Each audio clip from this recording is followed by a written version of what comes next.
right. Looks like it's up and running. Let me see here. Welcome everybody in the future, past, present, various timelines, wherever you might be or find yourself. Okay, let's see. Yep, there it goes. Okay, that one's running. Let's make sure the other one's going. Got two separate, the same stream running on two different channels here. So, and I just got my confirmation email that one's going. So I think we can get the show going. All right.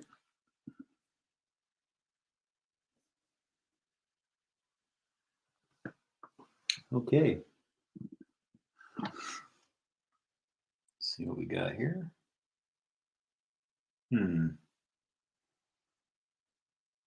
Interesting. All right.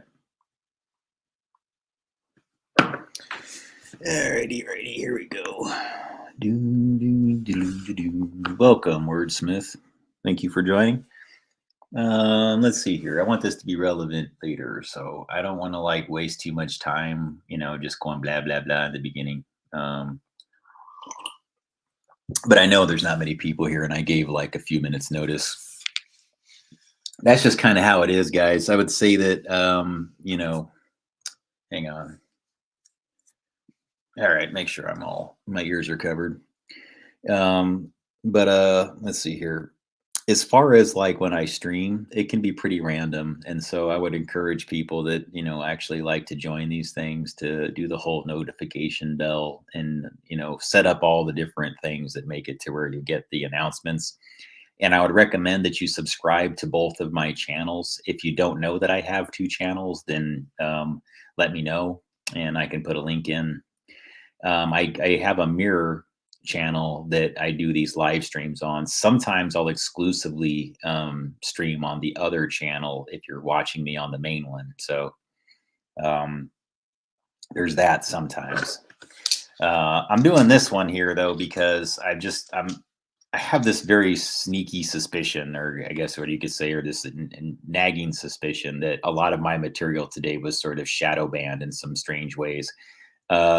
Normally, especially from this audience, that's some of the coolest people in the universe join these streams, and usually like those folks will like almost immediately comment. And it was weird today, like I didn't get like any comments at all on nearly anything. There was like only like a couple instances of comments, and so I wanted to run these things by people in the live stream at some point to see what your experiences has been with the channel lately, and to make sure that there's no things going on that I might need to be aware of.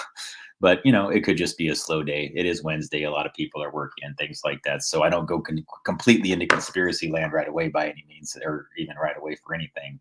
It's just mostly I wanted to sort of do this as a recap of the material that I've put out today, and to also just sort of sync up with some of the people that normally join the stream and just kind of see what the status is on everybody and that kind of thing. So, and maybe just run some tests on it just to make sure that, everything's on the up and up. Anyways, on that note, I guess I could get into talking about what was on the Twitter thing today. So hang on really quick so I can do my shares. All right. Okay, cool. Thank you, Wordsmith. I appreciate that.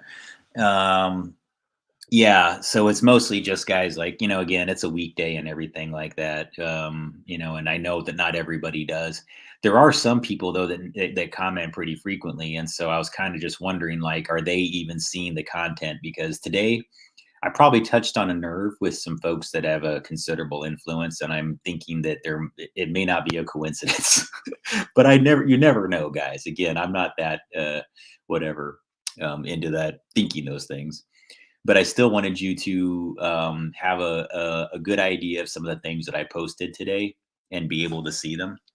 And if there was some reason where it got kind of pushed down in the search results or whatever, I didn't want that to happen because it is pretty decent material that I did. I did a thing today that kind of deconstructs witchcraft in corporate America, just as sort of a primer about, the way that there's a synchronization between a lot of these sort of politically elite people that come from these sort of wealthy well-to-do, they're the people that can kind of run around looking more official and, the ones that wear the nicer clothes and they're a little bit more proper.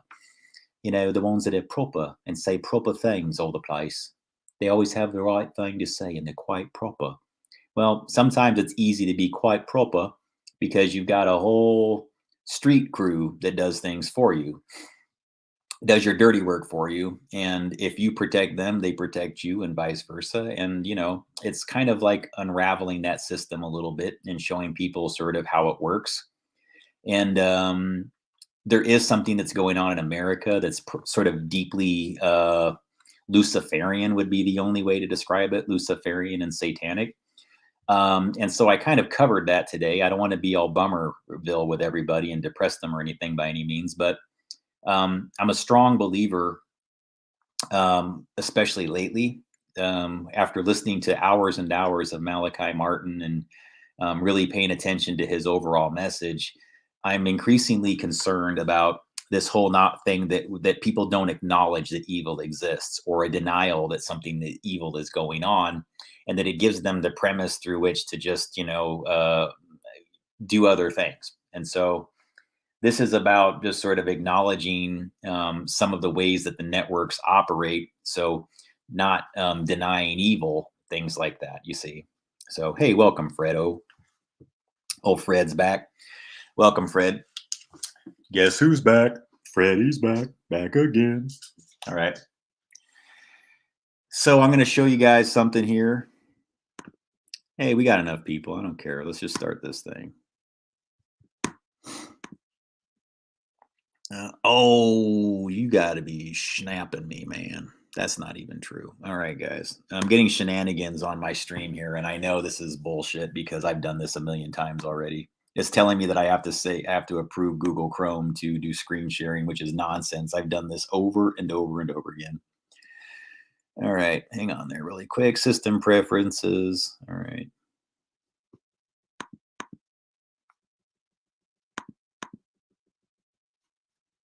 Hang on there.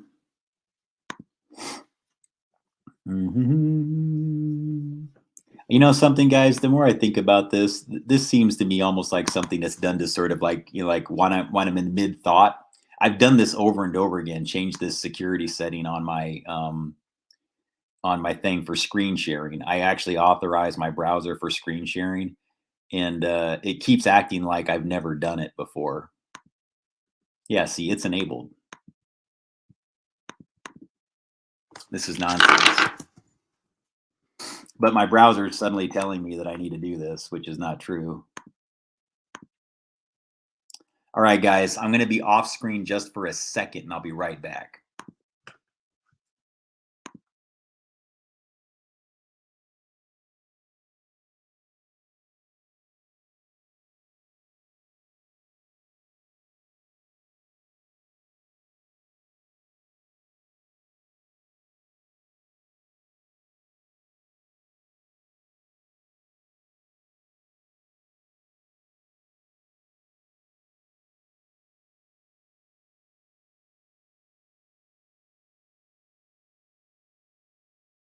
All right, sorry about that. Okay, so it's just a way to sort of like stall the stream and bullshit like that. I don't know how this shit gets hacked the way that it does, but no, my security settings have been fine.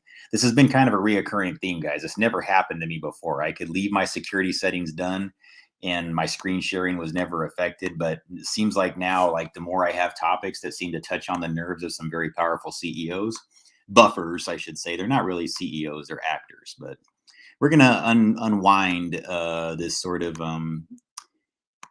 buffer system that the mafia likes to hide behind, and all these sort of high level, Khazarian mafia. Let's just call it what it is, guys. They're the Khazarian mafia. You can call them all kinds of different names and iterations and everything like that, but that's really what this spiritual war really amounts to, that we've been immersed in. As people that kind of have these roots that go all the way back to being sort of almost like hosts for this kind of evil. There's no other way to describe it, guys. The more you study it, the more you understand it, the more you research it, the more you realize it's actually a true thing. And I never even believed that a person could get possessed in the classic sense. Years ago, I would think that that was like a thing in a movie. But no, I kind of know that it's true now, and I don't really deny that it's a thing anymore. And I think that's part of the game a lot of times, is to get us to deny evil exists in the world. And then if they get you, if the trick of the Luciferians, right, is to get you to just simply not acknowledge that evil exists, well, guess what that translates to?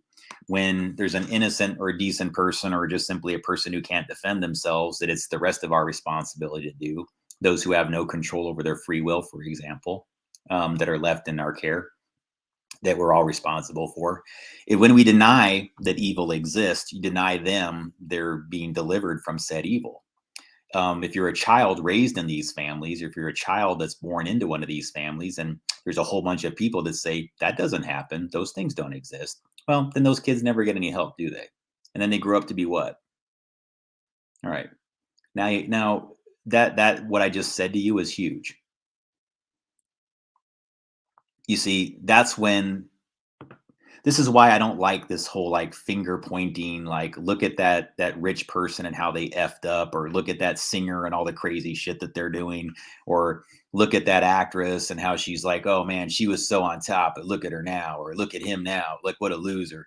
Everybody just loves to just jump on the millionaires and everything like that, that are, because they're the money factor. You want what they have, you want their success, you want the same admiration that they receive. And so it's kind of a part of human nature sometimes for people to sort of like, celebrate the failure of one of those people.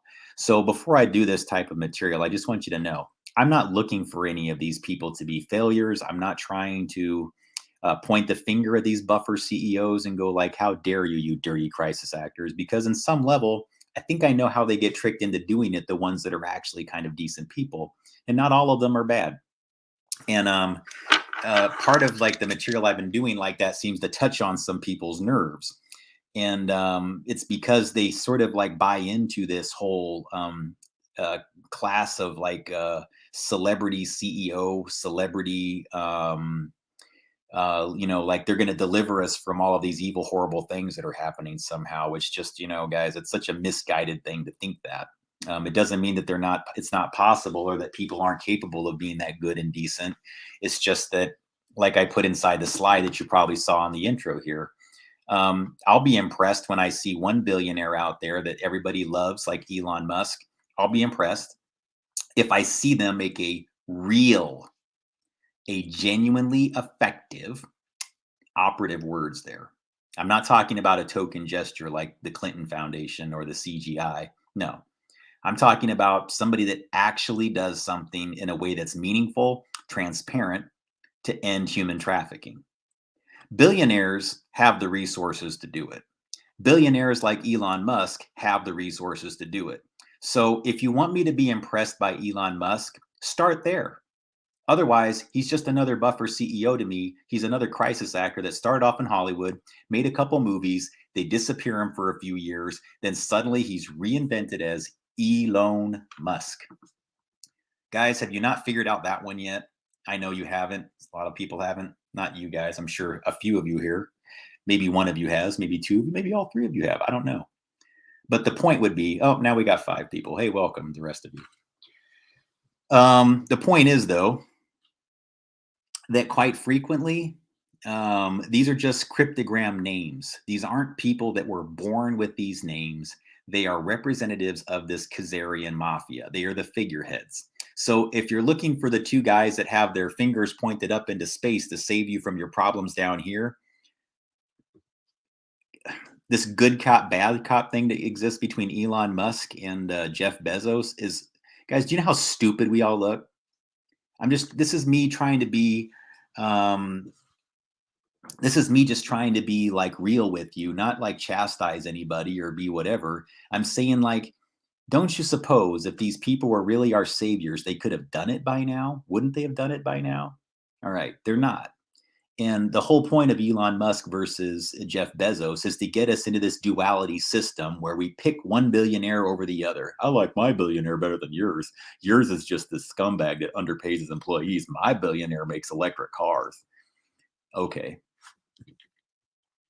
I don't care what they're making or what businesses they own, to be honest with you. I care how effective they are within their alleged philanthropic work. Are they actually doing something? Well, in my experience, I've yet to see any of them do something except for just say things that make people feel good. Great. That actually does have meaning. And I don't want to take away from that.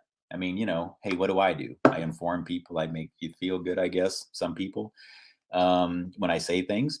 Okay, that has its value too, but there has to be substance behind the words. And again, just taking somebody else's knowledge or something that somebody else said and repackaging it in this like cool TED's talk interview doesn't make you a genius, and it doesn't mean that you're a great person. Okay. Now, if you want to impress me, Elon, do what I say. Take my suggestion to heart. Create a nonprofit human trafficking fighting organization that is transparent and open about its activities. I want to know a lot about its board of directors. I want to know a lot about the people involved. They must be above board, transparent, and protected. Okay. That's what I would suggest. Not another one of these bogus things where you just put people that are involved in it, because I don't have a whole lot of faith Elon Muse SK is going to do that. That's all. I know how the cryptograms work. I know who the frauds are versus the real people. And there's almost no real billionaires right now that actually got there through the story you're told. If you think the guy that invented PayPal, whose name is Elon, is actually who he says he is and wasn't born with another name, you still haven't figured it out. And you got to do the 101 on this material. Okay. Loan. Yes. Okay, guys, come on. Let's talk about this a little bit. What's he known for? Let's put it up on the screen here. You guys still believe this guy's cover story? Let's look him up on just Wikipedia here. Hang on.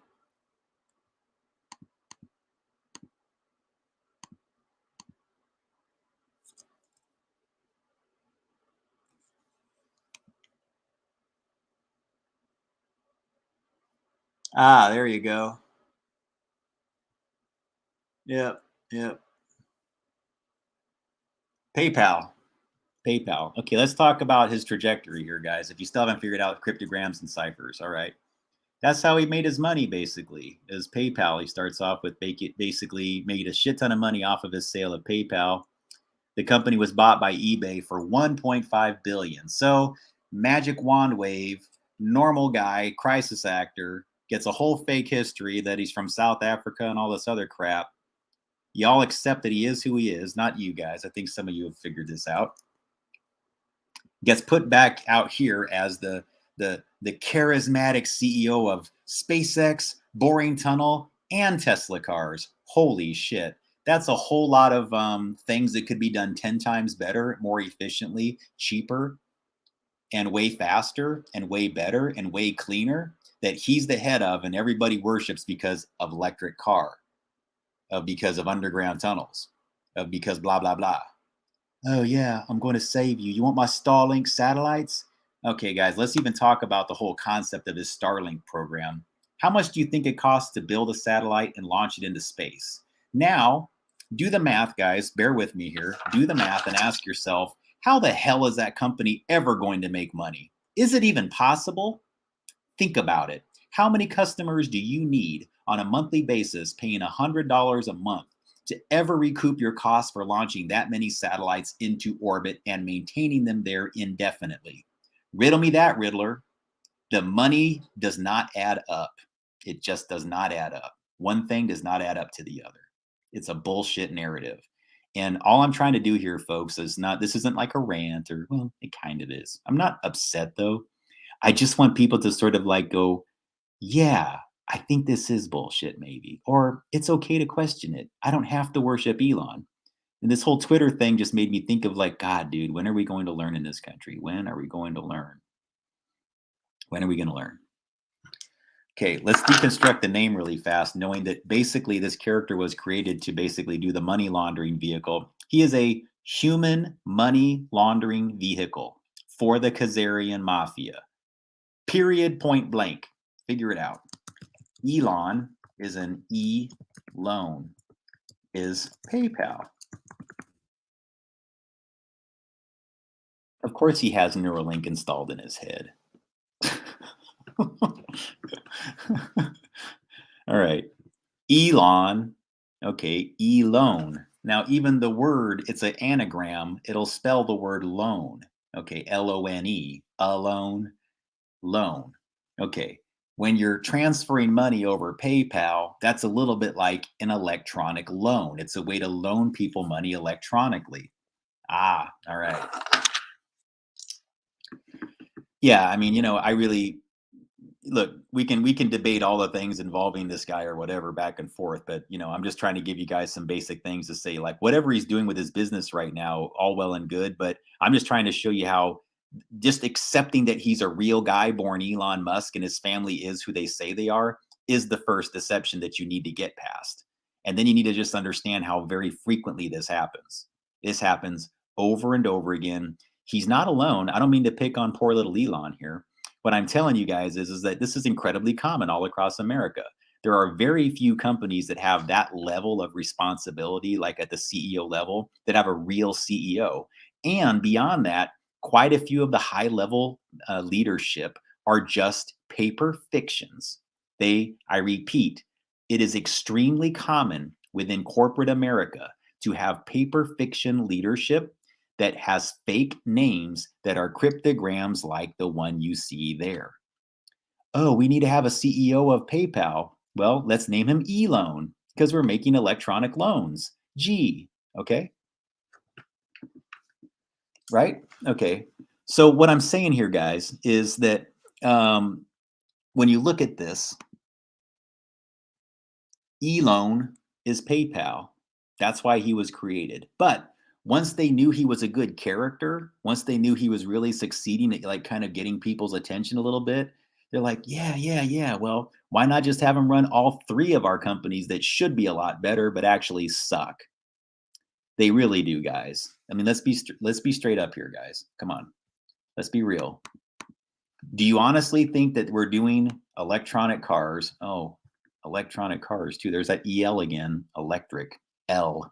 Kind of like the elders of El, Elohim.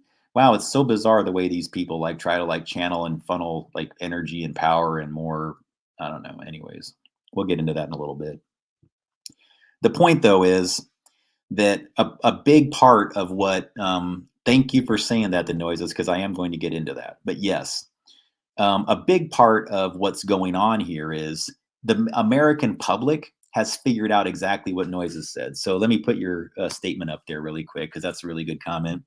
The Noises says they remember reading or hearing that Werner von Braun, head of NASA Operation Paperclip, helped us get to the moon, made a warning about the Elon regarding future fake alien invasion. Does that sound familiar? Okay, I don't know about the second part, but let me tell you something, guys.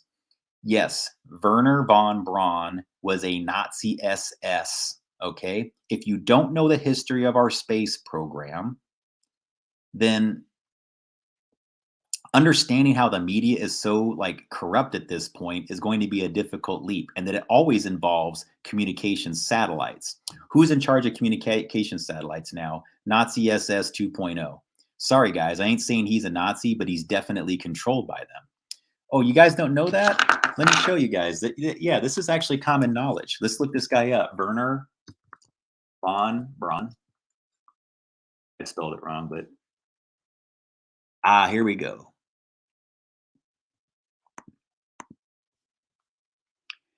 All right. Werner von Braun was a German-American aerospace. Hang on, let me put this up on the screen, just so you guys understand like exactly the origins of the space program and NASA. Okay, it's always going to be controlled by Nazis until you figure this out. Until the American public stands up and says, get the fuck out of our country, Nazis. We're sick of you running things ever since Operation Paperclip. This won't end. And people figured out Paperclip, okay? They figured it out. So the Khazarian mafia and all their little minions had to figure out a new 2.0 of deception. So let's take a look at the origins of Werner von Braun.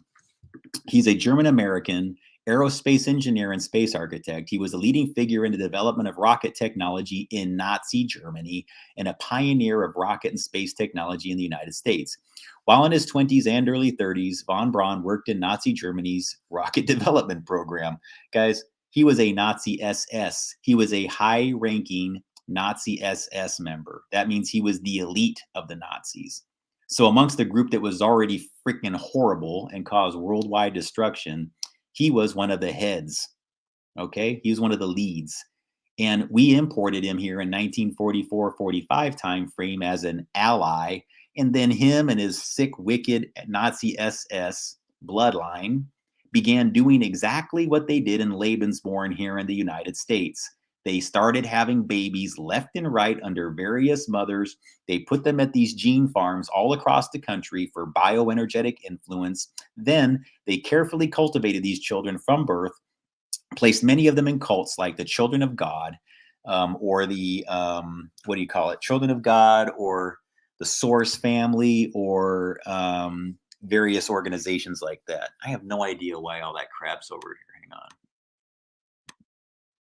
I don't want any of that crap on the screen. I'm not sure why it's showing up there. So let me try to do this here really quick.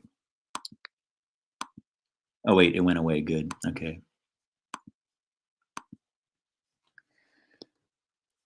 All right. So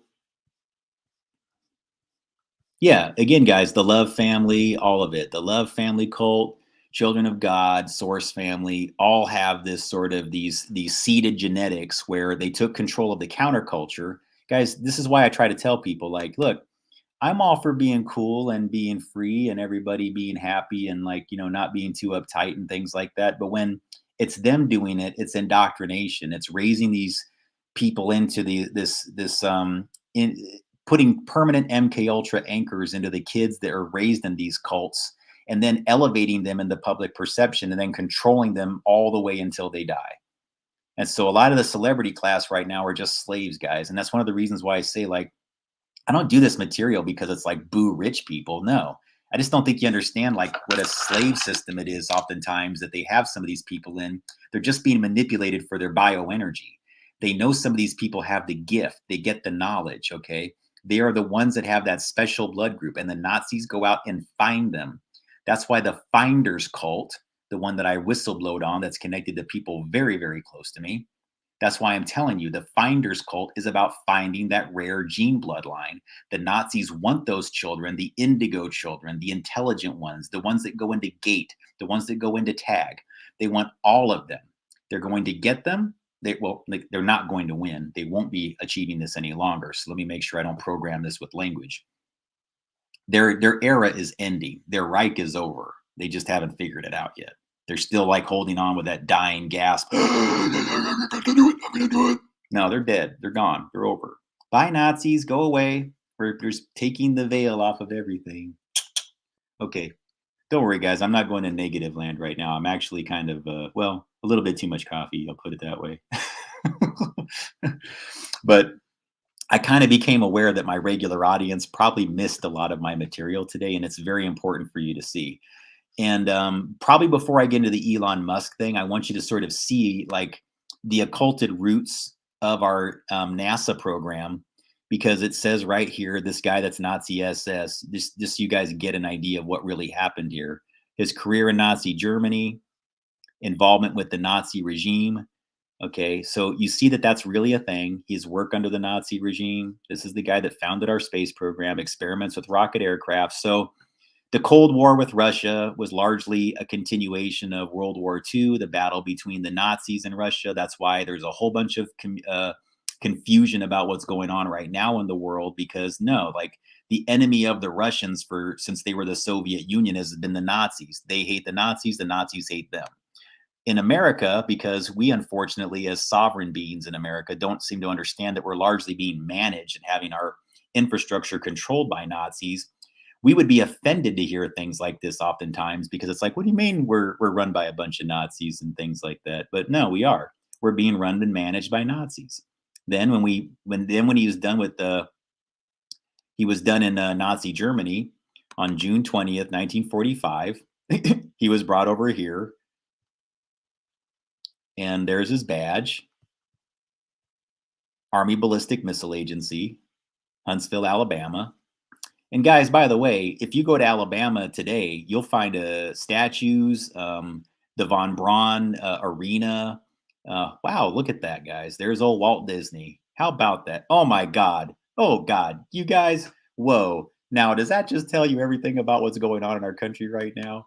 Man, Disney. Oh, Disney. Oh God. Oh, Walt Disney. Man, the truth is just, ugh, oh wow. How about that? Hmm. Are you starting to get a feel for what's happening, people, if you didn't already know these things yet? Look at that. The merging of Hollywood, the Nazi SS, our space program, all of our communication satellites, which spot beam what? Our television stations, our radio stations now, didn't used to. So they started with radio, hijacking our radio stations in 1945. These people were richer than God. So after they came to the United States and got new identities or had their old records scrubbed or whitewashed or made to look like they're decent people when they're just Nazis, they hijacked our infrastructure. And as a result, they kind of MK Ultra'd our entire country. So everybody's ignorance on this topic is very forgivable internally. But once you become aware, man, you really got to start going like, all right, I can't just believe everything. I really can't believe anything that comes out of this system because it's bullshit. And then you must know by now what the rest of the world is starting to think about us. It's like, come on, you guys, you must know your history. Don't you know about Operation Paperclip? And the average American is like, what? Paperclip? What you talking about? Yeah, guys, we let a bunch of Nazis take over. Walt Disney, von Braun, right there. Your kid's favorite television station, along with a rocket missile designer that was a pretty much the main guy that was like aiming missiles at Russia after World War II. Like, hey, we got to fight communism in the world. We got to fight communism. Well, yeah, guys. I mean, I don't think many people here are fans of communism, so I agree with that.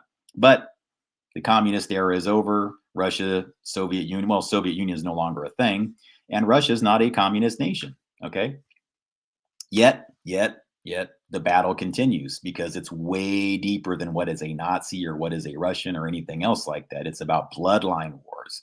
It's about the families.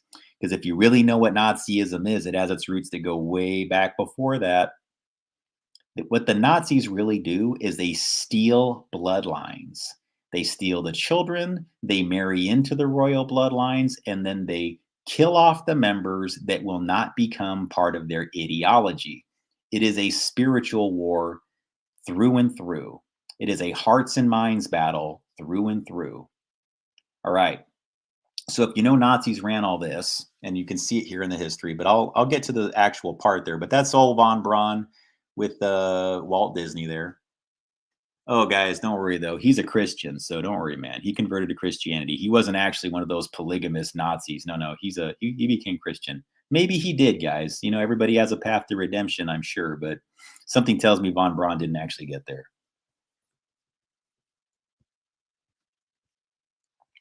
NASA career. All right. So let me scroll down here and show this to you.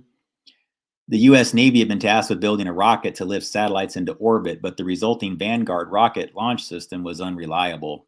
In 1957, with the launch of Sputnik 1 by the Russians, by the way, who did it before us, a growing belief within the United States existed that it was lagging behind the Soviet Union in the emerging space race. Yes, as they continued to, because nearly any innovation that happens within our space program was basically stolen through their getting friendly with the Russians post Cold War. And they kept on screwing the Russians over and over again. They would share their innovations with America's NASA program, not Americans, but America's NASA program run by Nazis. And they would get tricked and fooled and hoodwinked over and over again to the point now where they're kind of like, F all y'all. And you can probably understand why. Because Nazis ran it. They're the enemies of the Russians. And then, of course, they stole all their innovations. It was Russia that had the Sputnik satellite. It was Russia that had the Mir space station. And then the ISS and all of the American innovations followed that. So what they really do is they partner with things. They take it as their own, run around telling everybody what geniuses NASA is when it was really stolen innovations. Okay. And basically violating peace agreements and trusted relationships to elevate themselves and screw over the partners that actually contributed to world peace in a meaningful way. And the whole time lying to us about what they were really doing, charging us money for these programs that they spent in other places, always pointing up when they're spending money underground. Fact. A lot of the things that you think are up there just aren't there. And I'm not going to get deeper into that. The Noises says, did you know that NASA has a position called storyteller? They're the ones that write articles or go on podcasts and talk about missions and other NASA activity. I don't doubt that. And they say they realize that Stanley Kubrick's name is cube, like Saturn cube, Mecca, and other symbology, and brick, like building brick, masonry, Freemason. That's an interesting observation. I actually think Stanley Kubrick had a pretty look. My intuition says that he was actually trying to get some information out, but I could be wrong about that. But as dark as Kubrick's work is, I tend to think that he did some pretty benevolent light bearer work. So I don't know. In 2010, Susan says she had a friendly debate with a fellow in Paris who said, "We've all been brainwashed. Americans are the worst, though." Yeah, guys, look, we just have to have a come to Jesus moment of our own to say, like, we got hoodwinked. So now that we know that, let's do some internal house cleaning. Can we all agree on that? Can we all agree that maybe we have some problems here in the United States that need to be addressed, that we can't just keep trusting our media? We do have a fake news problem. There's a lot of bullshit narratives that are spun out there that cause us wars with all these other countries and are completely rooted in this same cult of Walt Disney plus Von Braun plus whoever. Okay. But now that that history is known and we know that those people are all sort of dirty Nazis or they weren't really on our side, and Walt Disney's actually done things to harm children with his invention, and that the modern Disney is really just a grooming facility for, whatever, right? It's trying to groom our kids, not doing good things, not just entertaining them. They're going outright and grooming them. And they've been doing that for decades. Like the observations people made about Disney inserting subliminal images, that was all real shit. And that's something Nazis think of. Okay? Nazis, not Americans, not Christians, not decent people, not the salt of the earth type people in this country that actually defend it and are decent. They don't think like that. Nazis do, but Nazis represent us to the rest of the world. They have control over our media organizations. They have control over NASA. Okay. So even if you're just a passive employee of one of these media organizations or NASA or our modern FBI for that matter, you're still being run by Nazis. You just haven't figured it out. These people came here and effed like rabbits with as many of these influential bloodlines as they could possibly get, because they knew that if they had just had a bunch of babies and spread them out over the country, MK ultra'd them to the umpteenth degree, they would all be controllable and singing along to the Nazi tune without even knowing it. So it's forgivable. A lot of these people are just programmed and controlled and don't get it. When they do get it, you're going to see completely different people. You're going to see people that are just going to break out of this trap, this mental trap and everything, and they're going to really do some meaningful things. I really believe that. So I'm not downing all these people that have been affected by it or saying boo rich person or boo celebrity. Absolutely not. But you must know the real history, okay? All right. So the whole point of what I did here, I did this article here today called Deconstructing the Elon Con Between Grimes and Banks. If they truly cared, they would spend their vast wealth to end human trafficking. To date, not a single billionaire elite has stepped forward to. You need to ask why. Why? Guys, if these people are all the second coming of Christ like you think they are, I'm so sick of hearing all the, but Elon, but Elon, but Elon. Guys, you just grow up. I'm sorry, I'm saying that out of love. Grow up. Those of you who still are in that little thing. And if I lose 10 viewers right now, fine, go. You'll come back once you realize you've been hoodwinked. You'd be like, man, Gabe actually cared. He actually told me the truth. Yeah. These people that keep trying to get you to like shame you into liking this guy and going like, but he's going to get us an edit button on Twitter. Do you really want that? I want you to think about what that's actually going to do. Personally, I would rather Hillary Clinton say something by mistake on Twitter and not be able to edit it later. And then everybody can come back and go like, ah, gotcha, gotcha. Seriously, guys. Why do you want that edit button? It's going to mean less accountability for people. It really is. It's just not, it's not what you think it's going to be. But guess what? He kind of tricked everybody with his little survey, and then buying 9.2% of Twitter into going like, yeah, he's going to get us our edit button. Then he's going to bring back Donald Trump. Oh, yeah, where is he, guys? Oh, no, I can't do that. No, the board of directors told me I couldn't. Yeah, Gabe, don't doubt him, though. He's going to do it. So what if he does? Who gives a shit? What, that's suddenly going to eradicate the fact that it was 200 and some $billion, he hasn't put a single million into actually forming a human trafficking fighting organization of any meaning and transparency, funding people that actually matter, creating media that actually matters? What is he doing for real? Just think about it, guys. Are you Starlink satellite customers? How many people in here have Starlink satellite service? Raise your hand. How many can afford it? You got the transmitter, you got the little suitcase and all the little dish equipment to get your Starlink? How many? Can you afford their monthly rates? Hmm. Now ask yourself, do you have any friends that are subscribing to it? Hmm. All right. So then how are they launching all these satellites that have almost no customers that you're aware of? If this was actually a profitable business model and it had the level of service that it claims to, wow, their customer base, that'd be impressive. I have yet to meet a single Starlink customer face to face. I think I've seen some people claim that they have it online, but I've never met a customer of it. Nearly every data concept that comes from a satellite makes me like instantly kind of go, really? Does it work that way? That's all. Guys, I was a radio frequency engineer that designed cell towers for 20 years, so you can take that or leave it. But a lot of the core concepts involving these things, when I look into them, I'm kind of going, okay, maybe that works. Maybe there's something I don't know, but it kind of looks like bullshit to me. All right. So one of the things, yeah. Okay. So before I do this, guys, hang on really quick. I need to look up something very fast on my channel, and I'm going to answer your question just in a second there. There's a thing that I did on this exact topic that I need to look inside my channel for. And hang on. Oh, wait, I know where it is. Okay. It's in my, I think it's in my Nazi and occultism playlist. Occultism and Nazis. Here it is. Yes. All right.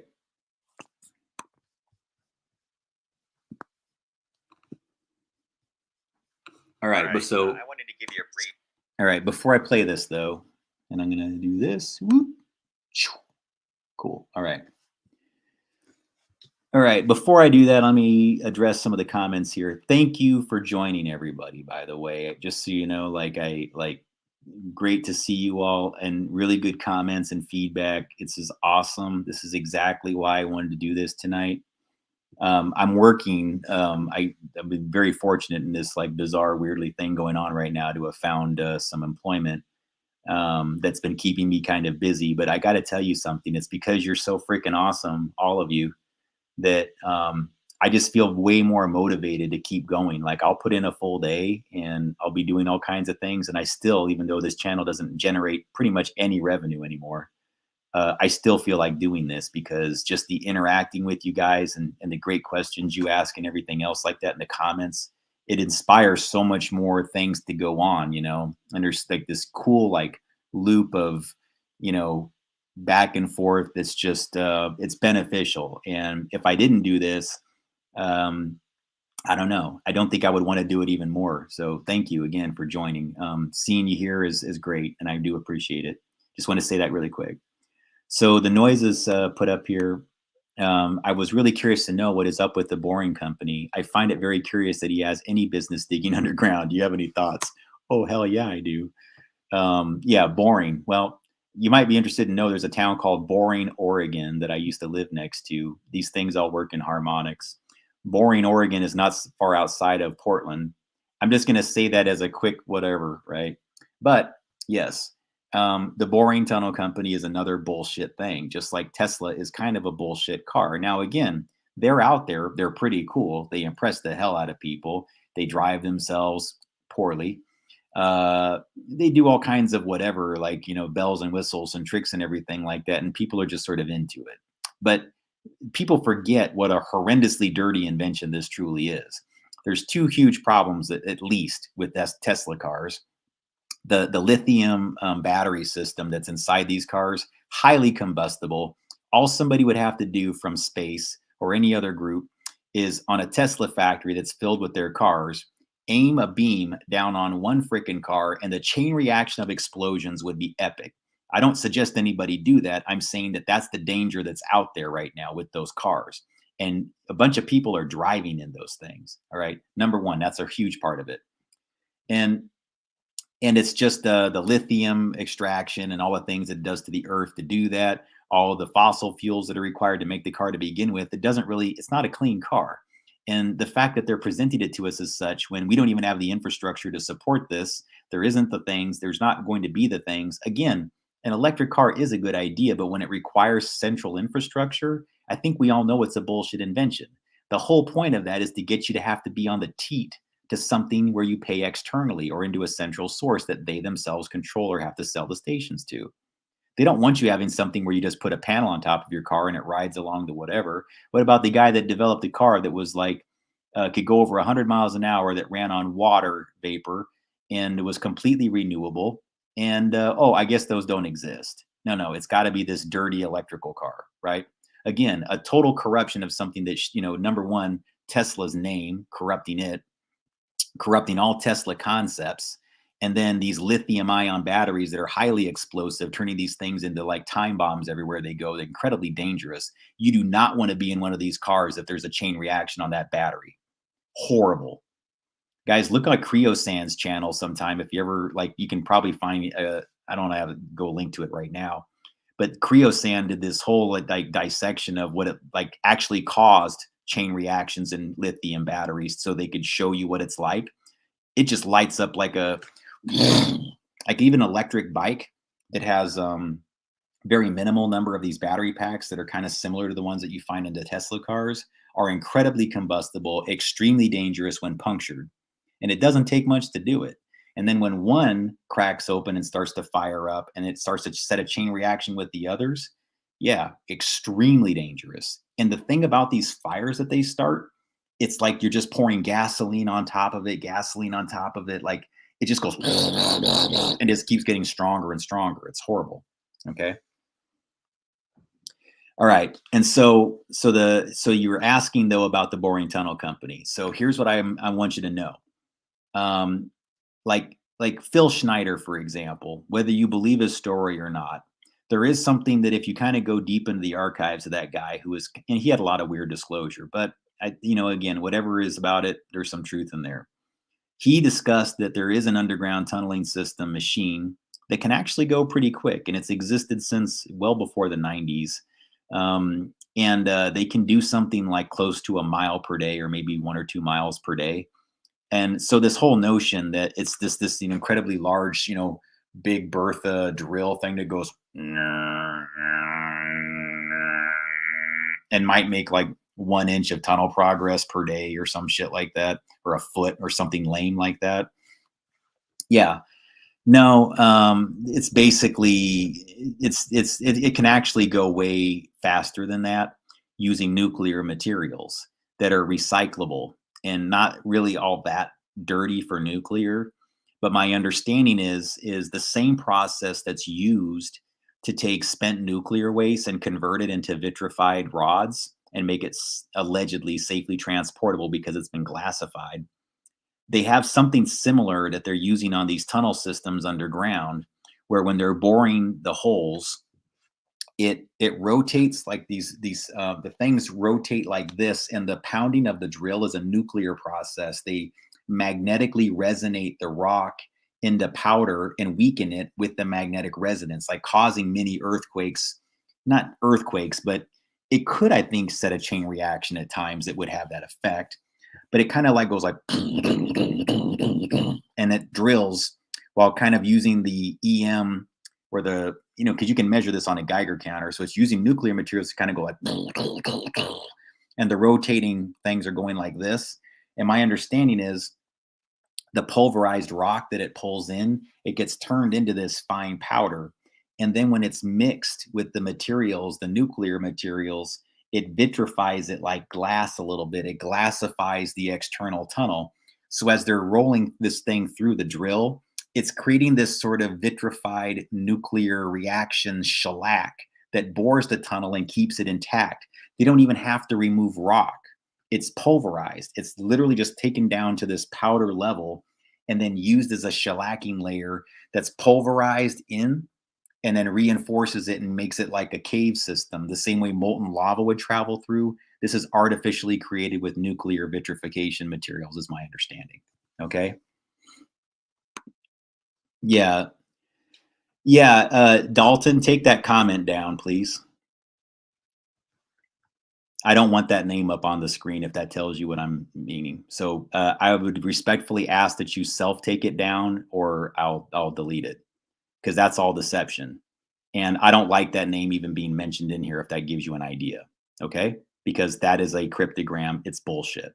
So that's my answer. Please take it out of the room. And I'm not going to say his name, and I don't want it discussed here because he's a bullshit artist along with a bunch of others. I'm just going to say that straight up. If he wants to challenge me on it, tell that shill that he can contact me, because his whole story is a made up fiction that mirrors somebody else's real story, which is why it's so fucking offensive to me. Thank you. No harm to you or anything else like that, Dalton, but I'm asking you respectfully to please take it down. I don't like people to bring in characters that are from those deception houses, because it gets people to go look into their stories in ways that, decide for yourself, those who've seen it, but that person's a bullshit artist. He's mirroring people's real stories.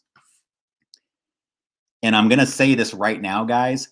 Don't ask me about other characters on YouTube like that in this chat, because it slows down the actual material. So I will be deleting that if you don't, I'm trying to be nice about it. I'm not trying to pick on you or anything else like that, because I'm not saying that you knew or anything, but I'm helping you understand what my perspective is.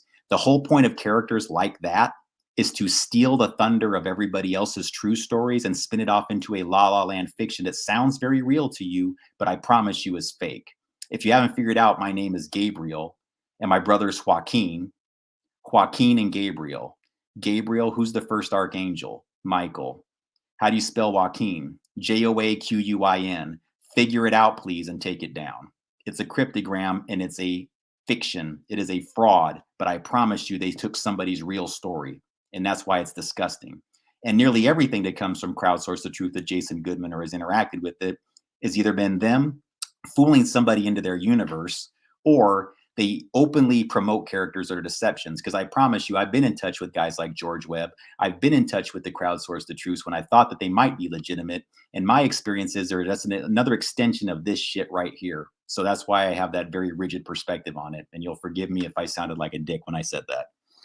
All right, so this is about Nazism, and since I haven't seen that thing go away, I'm going to have to do that on my own. And watch this while I do that, guys. Hang on really quick.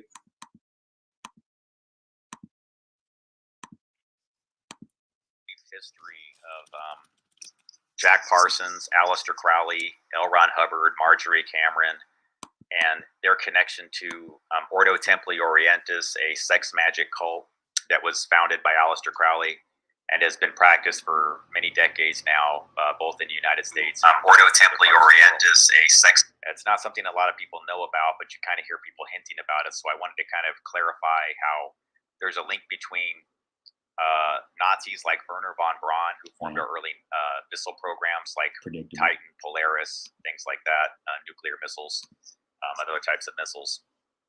And Jack Parsons' invention of jet fuel, or rather mastering of jet fuel, to things like that, nuclear missiles, his relationship with other types of missiles. Jack Parsons, when he was younger, was very interested in the occult. This transitioned into him eventually getting into contact with Aleister Crowley, and they became friends. Eventually, as an adult, Jack Parsons became the #2 adept inside the sex magic cult of OTO. So all of these people at the same time were sort of experimenting with these occult practices, and they got involved with L. Ron Hubbard. Those of you unfamiliar, L. Ron Hubbard became the founder of the Church of Scientology. Again, they're a pretty controversial church. They've had quite a few issues. A lot of people have accused them of being involved with mind control, separating people from their families, and going to some pretty extreme lengths to keep members inside the church. If you're unfamiliar, you may want to watch a documentary called Scientologists at War and look into what they call the Squirrel Patrol. It's very, very similar to what a lot of people associate with the term gang stalking. It's basically where they send people out to effectively harass you everywhere you go, and they just torment you constantly. They film everything you're doing. They send people to lie about your reputation and disinform on you. And in more modern times, they've been accused of being hackers that hack people's smartphones. And this would be consistent with things that in my research that I've seen. Keeping in mind, guys, I spent quite a bit of time in Las Vegas, Nevada, which is a huge Scientology stronghold. But a lot of people that are in the Church of Scientology don't really understand that their founder, L. Ron Hubbard, was a pretty high-ranking occultist at one time, or rather dabbled in the occult with some pretty high-level people. Aleister Crowley admired Jack Parsons quite a bit, and so they were great friends. But my understanding of it from reading history was that Aleister Crowley did not like L. Ron Hubbard, and there was a time when, towards the end of Jack Parsons' life, those unfamiliar, he did find was heavily involved with JPL, founded JPL, Jet Propulsion Lab. The research from Jet Propulsion Lab wound up becoming integrated into what our modern NASA program is for space travel. And so effectively, a lot of these not Nike, but Titan and Polaris missiles are basically names that are inspired by Jack Parsons, but they have roots back to Aleister Crowley. I found in a documentary that Aleister Crowley called himself the Titan, on top of being called the 666, the Beast. He also called himself Titan. Then we had a Titan missile program and a Polaris missile program. Okay, so effectively, what I want to concentrate on with this particular article was that towards the end of Jack Parsons' life, as he began to dismantle, he started this sex magic ritual called the Babylon Working. It was inspired by Aleister Crowley's book, The Moonchild, where they were effectively trying to invoke a child, I guess you could say, of Satan, however you want to interpret that would be one of the first to travel to the moon. This is prior to us ever having gone to the moon, okay? And that Aleister Crowley became, as a high-level occultist, guys, keep in mind Aleister Crowley was involved with very extreme behaviors, very occult, very dark behaviors. And he himself, when he saw what Jack Parsons was doing with this Moonchild and Babylon Working ritual, he basically warned them that this was a bad idea and took a step away and didn't want to have anything to do with it. But Jack Parsons, Marjorie Cameron, and L. Ron Hubbard, they proceeded with it, in addition to some others that are some pretty important families that went on to form some early defense companies. The point is, though, is that when Jack Parsons began to dismantle, it was as a result of, towards the end of his life, participating in this Moonchild ritual, this Babylon Working with Marjorie Cameron and L. Ron Hubbard. It was pretty explicit, you guys. L. Ron Hubbard did things like watch them have sex as part of these things. It was kind of it was part of all the sex magic that they were doing. I'm not a person that practices sex magic or anything, so I couldn't tell you what the exact rituals were or what their intention was. But the point of it is effectively that they were trying to create a child through a ritual that would, I guess you could say, be like an immaculate conception, similar to like a reversal on the story of the Bible where, Jesus is born to the mother Mary, without there being procreation or being an actual act of sex. But in this case, it would be a child born through sex magic ritual, but it wouldn't be through the actual process of, having sex. It would just be through the sex magic ritual. And this is all relevant, guys, because you need to kind of understand that we have this in our country's history, that there were people that are engaged in sex magic. It did form a lot of the ideologies that were connected to NASA, and that a lot of this was tied into those Operation Paperclip Nazis like Werner von Braun. And, it's just concerning to me, and I feel like it's something that we haven't really addressed in our country because we really don't acknowledge this level of occultism. It's sort of like kind of buried away and hidden, and we really should be talking more openly about it. I think it's especially important because a lot of people who delve into this material are accused of being conspiracy theorists or being unbalanced, when in all actuality, they have a great understanding of the real problem in our country is that this need to get this fuel that's produced via sex magic ritual, which is called real energy or loosh or bioplasma. It's effectively that because the human body has an electrical output signal, that bioplasma would be the emission of that electricity from the human body in tandem with energy that has plasma attached to it, human plasma attached to it, which is collectible through something called a psychotronic generator. All can be found in declassified documents if you look up the term psychotronic generator. And I've done many articles on this, by the way, in my energetic series. You might want to look into parts 7, 8, 9 to look into that. These are the ones that I would say cover bioenergetics relative to human energy and psychotronic generators the most. I discuss in detail things about brain waves and frequencies. I don't want to do it right now, guys, because this would just take way too long. I've already gone longer than I intended. But again, this is just a quick lesson to kind of explain to you that we do, in fact, have this in our history. It's nothing that you should roll your eyes at. We actually have missiles in our country like Polaris and Titan that are named after these high ranking occultists. Child abuse and manipulation of a child's energy, in particular, because they're the easiest source to gain the energy from, and they're the most defenseless. They're the ones that are the biggest targets. And so I wanted to put this article out there because I've tried to get the attention of the FBI and other people relative to the human trafficking hotline. I did 10 stories in front of the Nevada FBI, which were all ignored, warning them about what was going on with the Polaris hotline. Because think about it, guys. All these people that were connected to Polaris and Titan early on as the founders and architects that were providing the fuel and the energy were high-level occultists that practiced OTO sex magic. Now we have this record of children missing, and there appears to be psychotronic generators used on children here in this country and abroad in ways that most people don't understand and refuse to gain the education on. So it's hard to go find them and locate them where we need to. And all I've asked anybody in our government or our military or FBI to do is just to partner with me to decrypt something that's highly esoteric and very strange. And so I'm just kind of doing this to encourage you to look into my energetics research, to really understand the history of people like Jack Parsons, L. Ron Hubbard, Marjorie Cameron, Aleister Crowley, their relationship to the Babylon working, and how that informs a lot of our Operation Paperclip ties to the Nazi Party, who were brought into the United States, had their records expunged despite the fact that they had horrible track records of human experimentation, including on children, and that this doesn't seem to be something they ever stopped doing.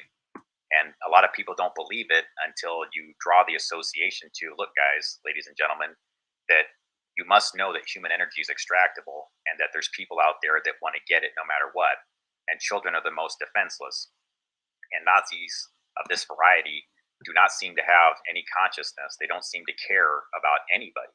I mean, they'll do this to people of all ethnic groups, including their own, simply to gain access to this Brill bioplasma energy that is, in fact, a fact that is just unknown and highly occulted. So please get familiar with that. I'll provide you some links, and I'm going to put links to this slide and some of my material on Twitter that you can get a better understanding of it. And I would say that if you want to partner with me, it's a good time to do that. But I would say that, if you're going to, make sure you know what you're getting into, because, obviously this material is pretty controversial, and the people that are connected to it are no joke. So again, I do expect more from my country. I do expect better from federal law enforcement to be dealing with this problem. I'm going to be very open about that. I'm very disappointed in the way they've handled it up until now, but hopefully I've given them enough materials and education to where if it was just simply a lack of believability that caused them to dismiss this information, hopefully now there won't be a reason to do that. So again, to everybody else, I appreciate your time. I appreciate you watching my material and taking it in, and I'll provide more materials for you to understand it. Thank you very much for watching. All right, welcome back. Okay, so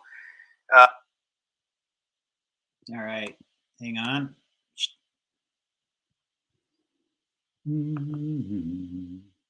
All right. So let's see here, guys. Now that you got your primer on that one, hang on. Let me get the mouse back over here. There I am. All right. Okay, so now that you kind of got a primer on that one, and I wanted to answer a question really quick because the Noises asked something really good here earlier. Or they made a comment and wanted me to comment on it. So it says their intuition tells them that Starlink is the network that is going to get connected to everyone's brains. I think the shot is going to make people go online. Transhumanism, brain-computer interface. Okay. That, I think, is actually a plausible assertion to make or to hypothesize on. I don't think that would be conspiracy theory. And even if it doesn't do exactly what you're saying, I would argue that the ability, if you can spot beam to a very small size from a satellite down to Earth, it's logical to say that if a person wanted to simply change the modulation scheme and pinpoint it at a certain location, targeting humans from space or an Earth orbit satellite, the way that these systems are designed as communication grids, would not really be that challenging for them. That's all. The move to go from one thing to the other is minimal. And I've just met so many people that have a very bizarre love of Elon that have no reason to. They don't know the guy. He's not that spectacular. If the ladies like him or they think he's got big D energy and crap like that, okay, I get it. You could do worse. And he's not even like the biggest asshole that's doing these things. Okay. But it still begs the question, like, what is the obsession with it? What is this whole idea that in their minds they go like he's a god, like he's gonna solve my problems, he's gonna do everything for me. It's bizarre, and I've seen it in ways like that don't make sense to me. Like, do you even know why you like the guy? Did you ever ask yourself how it happened in your brain? Was it just that you saw a YouTube clip, or is there something else that's kind of communicating to you, telling you to? Maybe you need to see a little bit more information. Maybe you need to see a little bit more. But yeah, I know, guys. It's again now having look. I having it being a I actually applaud people that are in that spectrum that wind up having good careers. But you got to know though that there's a lot of like things going on. You know, as far as exploiting that within the people. So they themselves a lot of times have, just like everybody, there's like select triggers and things you can do to move a person that has a certain condition in one direction or the other. And there's some evil wizards out there and sorcerers and witches and whatnot that really know how to do that within that community. Okay. So yeah. So anyways, I'm going to talk about this in this article here. And I get kind of deep into this, guys. I'm going to be playing an article here for a little over 20 minutes that gets into the, so what this really translates to is I've uncovered this in repetition, guys, where these Nazis, what they like to do is things with electromagnetic and scalar weapons that harm people and slow kill them. And these activities are always binded to a blood sacrifice. And this originates all the way back, as far as like my research goes, to the Zodiac killer. Having a fictional murder, that's part of it, fooling people into thinking somebody died that didn't, then performing a real death with a real victim whose name is never heard. So again, remember, the victim will be placed into the media cycle. The fake victim, okay, the fake name is placed out into the collective consciousness, where it's given more vibratory energy, frequency energy by people focusing, concentrating on it. Frequently, the fake victim is an anagram or a cryptogram with the powerful family's name in it. The point is to get this out into the collective consciousness to where you're talking or thinking about the news story of the fake victim who's going to draw power and energy back. Or it draws a negative association to one of their enemies. If they don't like you, they may want to make the name of the person associated with you. You get it? Or the villain in the story, or if it's an inversion, they'll make you the victim or you the perpetrator or whatever it is. I mean, to unpackage some of these recent fake news stories would take so long, and I don't want to do that on this stream, but you guys are on the right track as far as the ones you've mentioned. I'll put it that way. All right. Sorry, guys, I'm getting a little sweaty.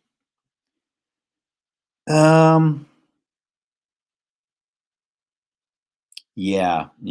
I'm sorry. I'm just reading some of the comments here, but yeah, you got it. I've seen it, guys. I don't want to pick on anybody who's got that going on. I want them just to see the material and decide for themselves. So maybe if you know somebody who's having that issue and they just worship the Church of Elon, this might change their mind. All right. Now, and again, I'm not trying to derail anybody who isn't like whatever, but I'm just sick of this one. Okay. After this Twitter thing, I was like, all right, we've got to end this bullshit because people just aren't figuring it out. I thought America was smarter than this. And honestly, I think America is smarter than it. I think a lot of the support is falsely engineered through their little network of crisis actors they sprinkle around the world to be in front of you to go, don't you like Elon like me? Don't you think he's great like me? And eventually you're going to look at this person next to you and go like, no. But they do it to influence you at the human intelligence level because the media is already handling the narrative. So if you're a person like me, they're going to try to get somebody in front of you to go like, don't you think that Elon's great? if you're a high energy, like a bioenergy super influencer, or I call them super delegates of bioenergy, if you have more than average, yeah. All right. Now, I'm going to play this next article here. This is, and let me actually put it on my YouTube. Hang on really fast. All right.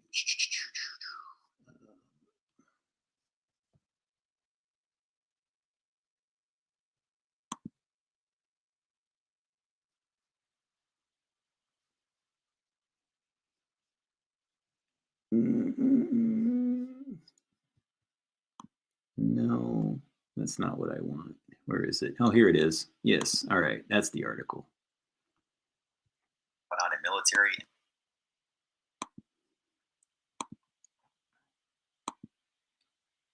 Man, they're making my resolution low.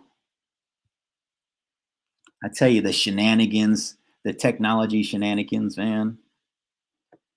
Yeah, sorry about that, Dalton. Don't take that personally what I did. I just need you to understand that, like, if you knew my history with these little fake media outlets, you'd know why I respond the way that I do.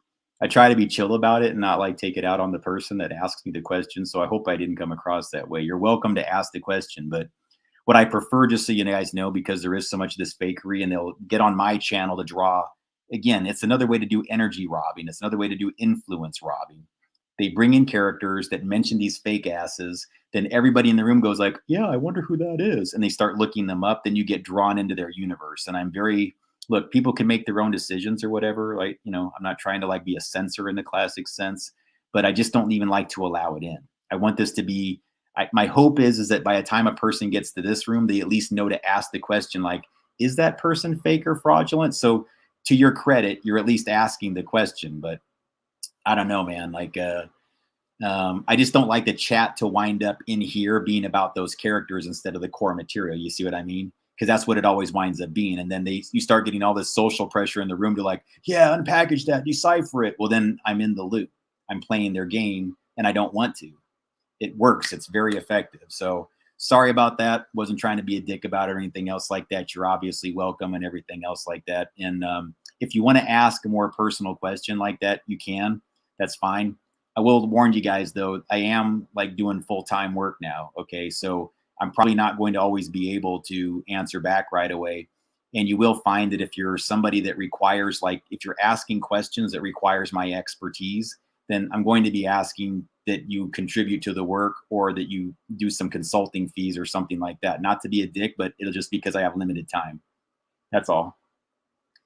But my hope is that I won't have to be asking for the contributions as much if I actually have income. So if either this channel either has to be successful enough for me to not have to do that job, or I have to be able to supplement my time off with the income in order to justify it. But this is a labor of love and justice and everything else like that for me. I mean, I make sure that I'm only doing this when I really feel inspired to do it. So with that,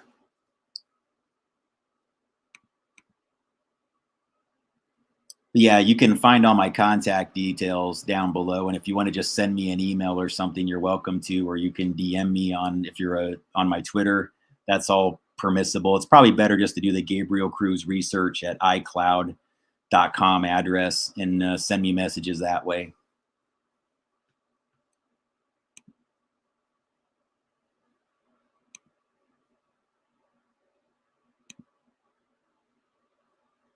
Okay, so this one was inspired by all of the Twitter effery that's been going on with the cult of Elon. And it's about basically unpackaging to you guys because I think a lot of people just don't really understand how this works. Okay, Nazi SS is running corporate America. Fact. All the language and symbols associated with corporate logos are occult. They're occult knowledge. It's witchcraft. They're called sigils. Nearly every corporate logo is a magic sigil. Occultists that are Nazis are pioneers in mastering how to get you to worship a symbol as the general population. All right. And they use forms of occulted magic that go back centuries. It is witchcraft, it is sorcery. There's no other way to call it. But I prefer calling it psychoenergetic manipulation. That's witchcraft. because thoughts become things. And what they've learned is by manipulating the trinity of human energy, okay, which is that you have three levels of energy, or rather three levels of your humanity, whatever it is, like a trinity within religion, like the Holy Trinity. The Holy Spirit is the universal plasma field.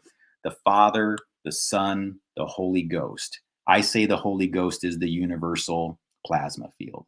It lives in us, it lives through us, it works through us, it's in all of us, it brought us into fruition, and it's what we use to bring other life into fruition.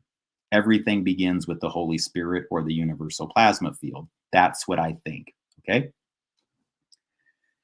All right. So with that, there's that angle. So they're the ones that are the figureheads at a high level, and then they've got their street level. This is it has its roots in the slave trade.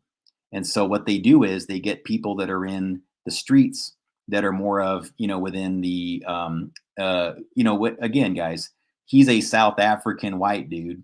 So of course he's going to recruit people that don't look anything like him to bring appeal towards him. This is psychoenergetic, bioenergetic influence. If they can have babies with people from those races that are Black or Hispanic or Asian or whatever, all the better. Raise them in a Nazi value system. Their influence is transferred. They worship this person they don't even know as a Nazi because it's their father or their mother or their uncle or their aunt. They're part of these ethnic groups that normally be like, fuck you, oppressor, right? But now they're not going to feel that way because they were raised by their enemy. And I'm not trying to turn this into a race thing at all, guys. I'm saying that to them, it's not even about race. It's about getting your group into their belief system. If you won't be in their belief system, then it's off with the head. They marry into bloodlines to do this. That's how the Nazis were formed, from a group that basically stole Judaism from the real chosen people. They stole it from them. They turned into them before they turned into Nazis. Nobody wants to hear that, but that's the reality. I'm not going to go into detail on that one. Do your own research. On to this. While I was doing a lot of investigation of the way that politically elite and financiers of the politically elite have aligned themselves with the street culture via groups like Brujeria, Santeria. Sorry if I'm butchering those terms, but specifically Brujeria, because it seems to be a normalization of it in our culture right now. I'm seeing more and more signs of it. And of all things, it's all kind of merging into this whole Elon Musk narrative that's been going around lately. So there's so much deception with the way that people obscure data or exaggerate a data set to make themselves look better to manage a crisis. So I just kind of want to give you a brief overview of the things that I've learned. And some of it was revealed in films in the 80s, like The Believers, starring Martin Sheen. And I'm just going to read through this old Twitter post as a quick narrative, and I'll expand on it. The FBI tends to be dismissive of reports regarding, and guys, I'm sorry here, it's actually SRA. I always screw that up. Satanic ritualistic abuse, here fictionalized in John Schlesinger's The Believers. If ever a film qualifies for based on a true story, this is it. It's based on child sacrifice relative to brujeria, black magic, which is, in fact, reality. So when you expand here, I'm just going to show you really quick. The film is called The Believers.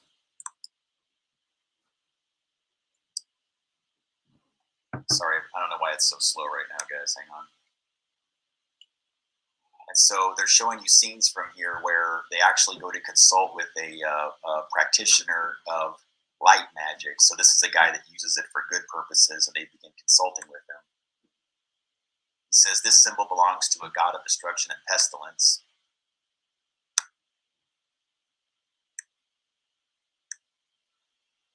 Hang on really quick. Don't ask me why things are running so slow right now. It's bizarre, but The Believers provides a stunningly accurate portrayal of child sacrifice cults that have a significant influence in the United States. Sheen's character is pursued by brujeria practitioners who want his son as their next ritual sacrifice. The rituals shown in this film are accurate.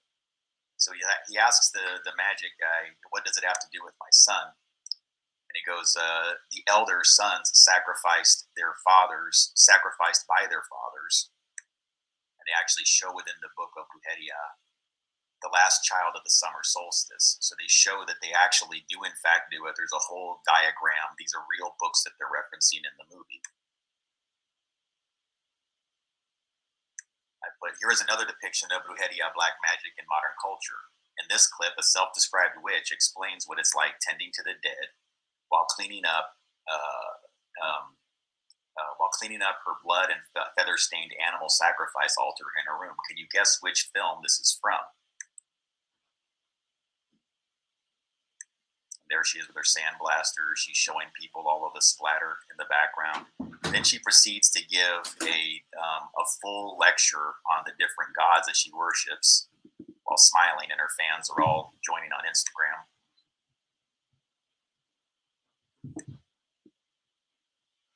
Can you guess which film it's from?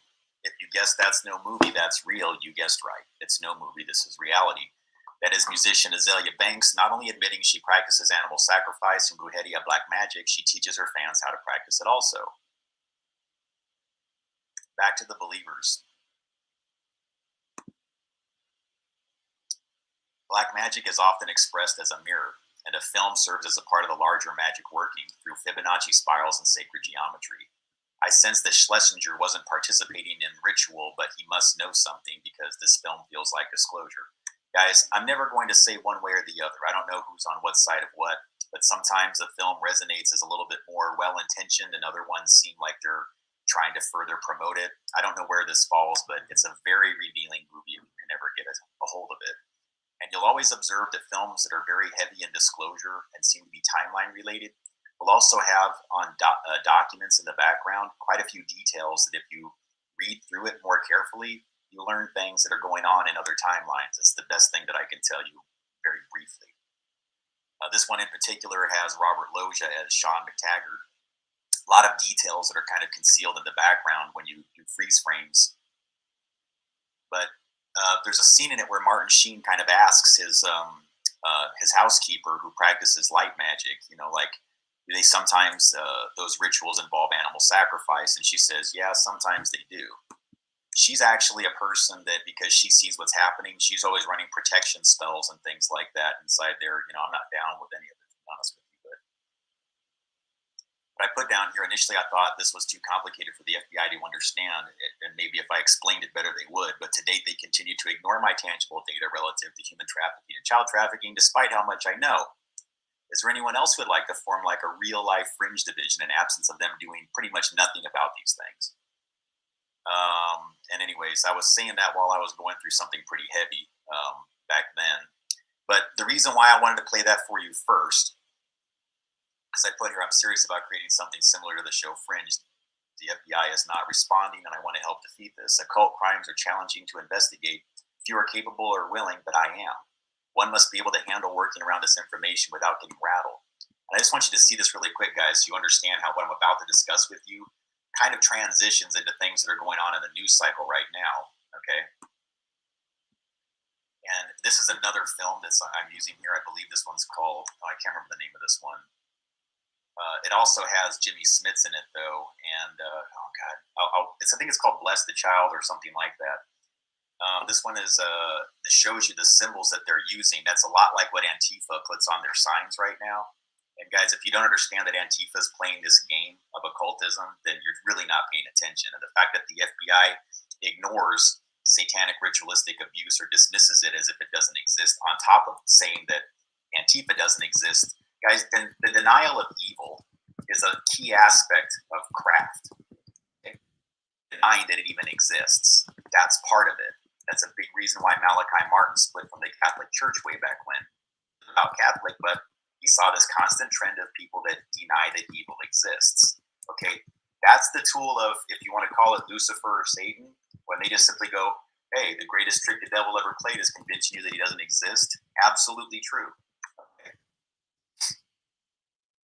So again here, these are all the slides involving the Santeria and things like that. All right. Believing these things actually exist and have provable science-based concepts requires unique personality types, and they are rare. You can't be too skeptical of occult power nor intimidated by it. You must understand symbols, numerology, and energetics, and we do need people here investigating it. But again, guys, I'm just telling you, they're not interested. They act like it doesn't exist. Occult crimes are not just a movie. Today, they are pervasive in the United States. Film, music, media industry are often involved. Guys, the people that tell you it doesn't exist are the ones doing it. They partner with insiders at the FBI. They partner with corporations and rich elites because it is all about drawing energy and influence to their symbols, their companies, their families, and their bloodlines. Okay? Their influence over our culture and minds is a direct result of how effective their ritual, sacrifice, magic workings are. They are rarely as obvious as the ones this film shows. I understand the occult science used by them and was surrounded by their culture since birth, but I never participated. I blindly trusted grown-ups in my life who raised me and finally had to accept that they aren't helping me because these techniques are fundamental to their hidden power. That's how I know things. I want you to see these slides, guys, because this is really what it's about. 3 children were offered to the god.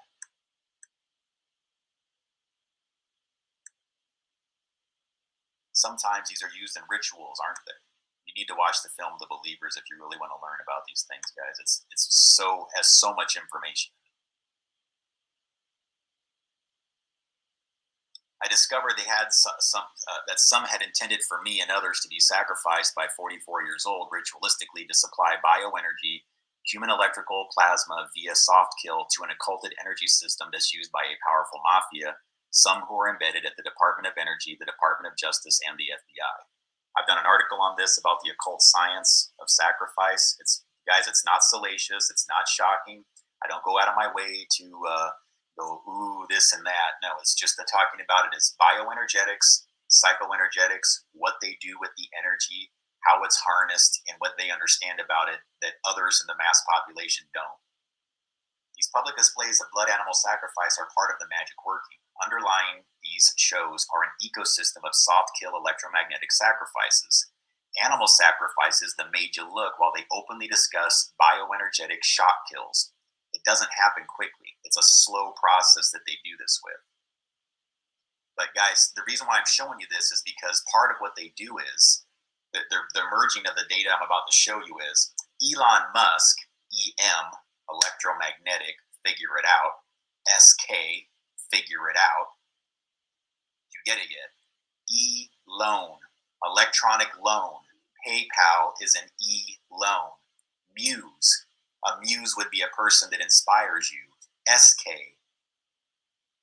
figure it out.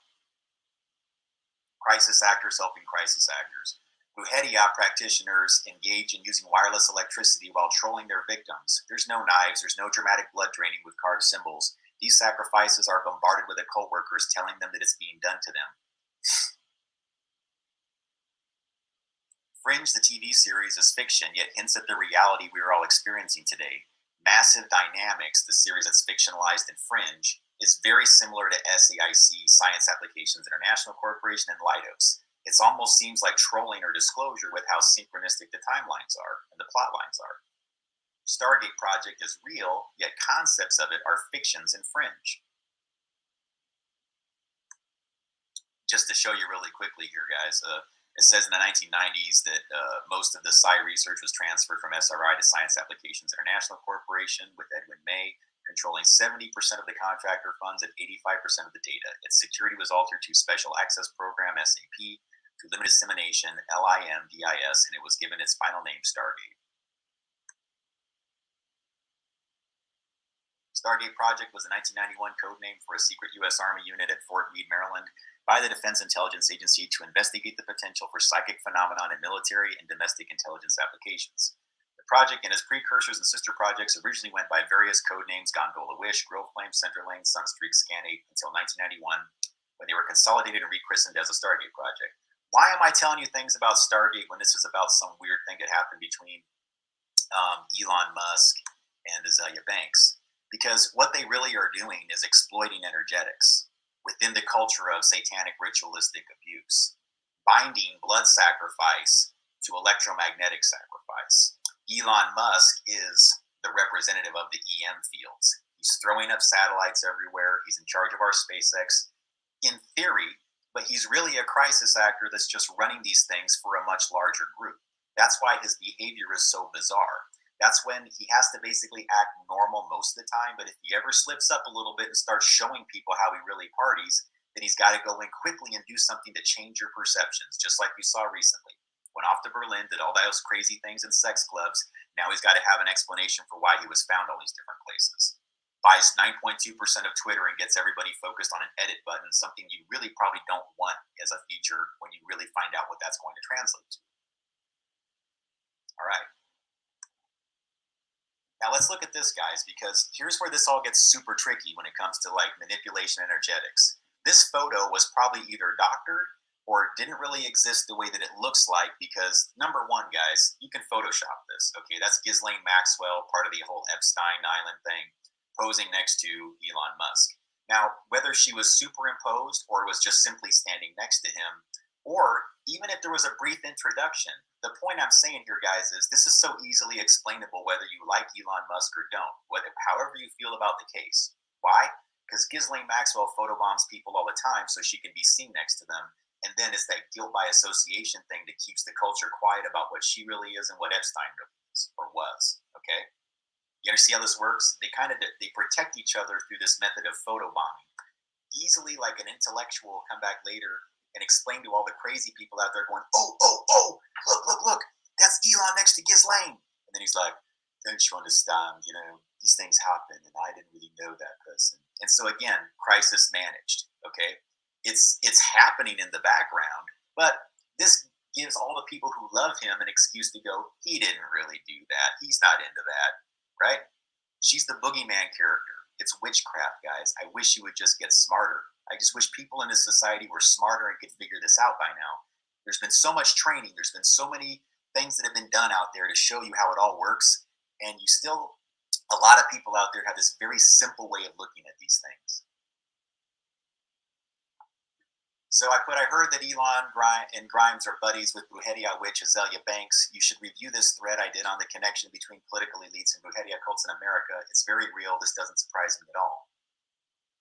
Now, then I found this article that was placed in there that says, and it was from this user Candace, okay, and I guess Primo Radical. I don't know who these people are. This was something that was passed along to me.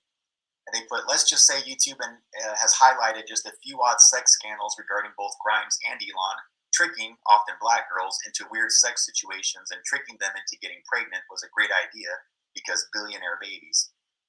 If you watch this article, guys, like, again, it is kind of almost like, I'm not sure what to say. Like, if you can go find it and then you can watch it for yourself. But if you really examine the article, it winds up just being it winds up just making Elon look better, Banks look better, and Grimes look better. But it took everything that happened in the time that Azealia Banks was at Elon Musk's house, allegedly, and it makes them all look better. Because at the time this was going on back in 2018, that's when Elon Musk was posting things that got him in trouble with the SEC. See, that's something that it could actually, if somebody really wanted to like push the narrative and really follow through on it, could actually cost real investors real money. So he can't keep playing around anymore. He's got to bring in a fixer. He's got to bring in a real life Ray Donovan, an elite fixer. Okay, Azealia Banks is a fixer. She's been doing this for a while. Yeah, she's a singer and entertainer, but she's the one that brings in the race baiting narrative because guess what? If she just cries racist or pushes that narrative about colonialism and slavery in just the right directions towards just the right people, those people don't get damaged from it. Elon Musk is not going to get harmed from Azealia Banks saying these things about him. What it does is it makes her look crazy. It makes the black people that follow her also look crazy or unreasonable. And then all the people that are on Elon's side just go like, yeah, well, she's into those. She's always looking for attention or whatever else like that. No, guys, it's way, way deeper than that. This is how they fix things for each other.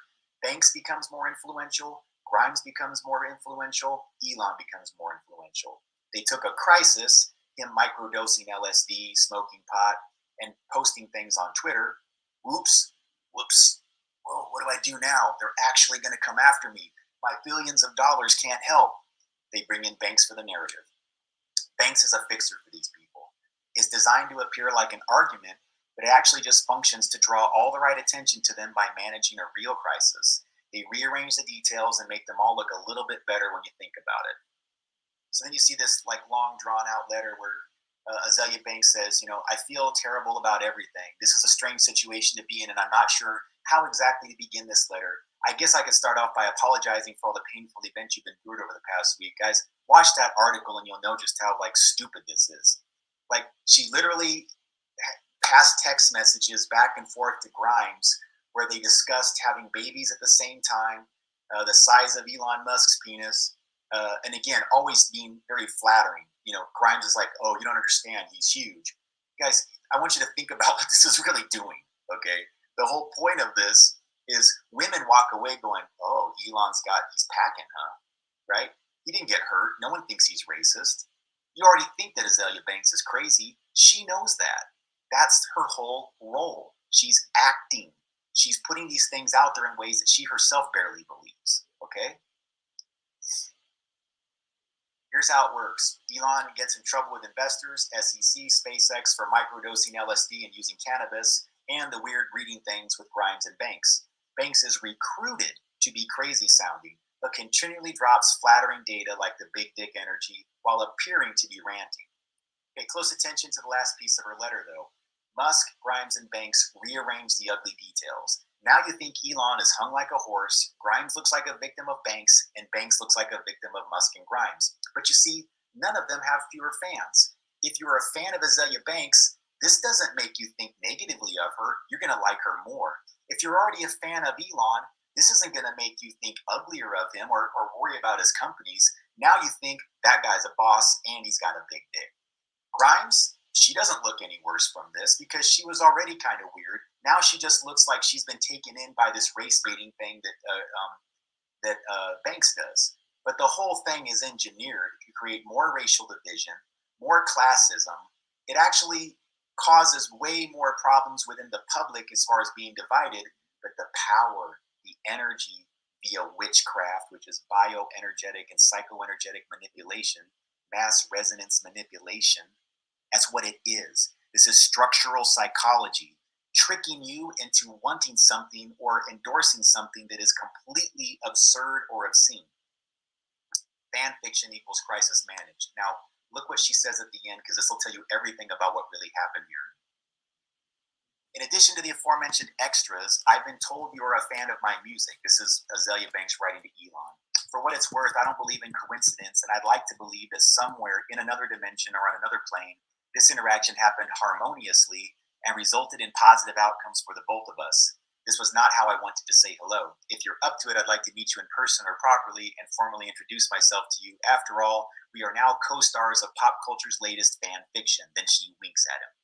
Okay, that means they all are more powerful for the fan fiction being distributed. Wink. Job, mission accomplished, right? Everybody's talking. See, I don't even like making this article because it brings them attention. Okay, honestly. I don't like it, but how else do you deconstruct what's really going on here?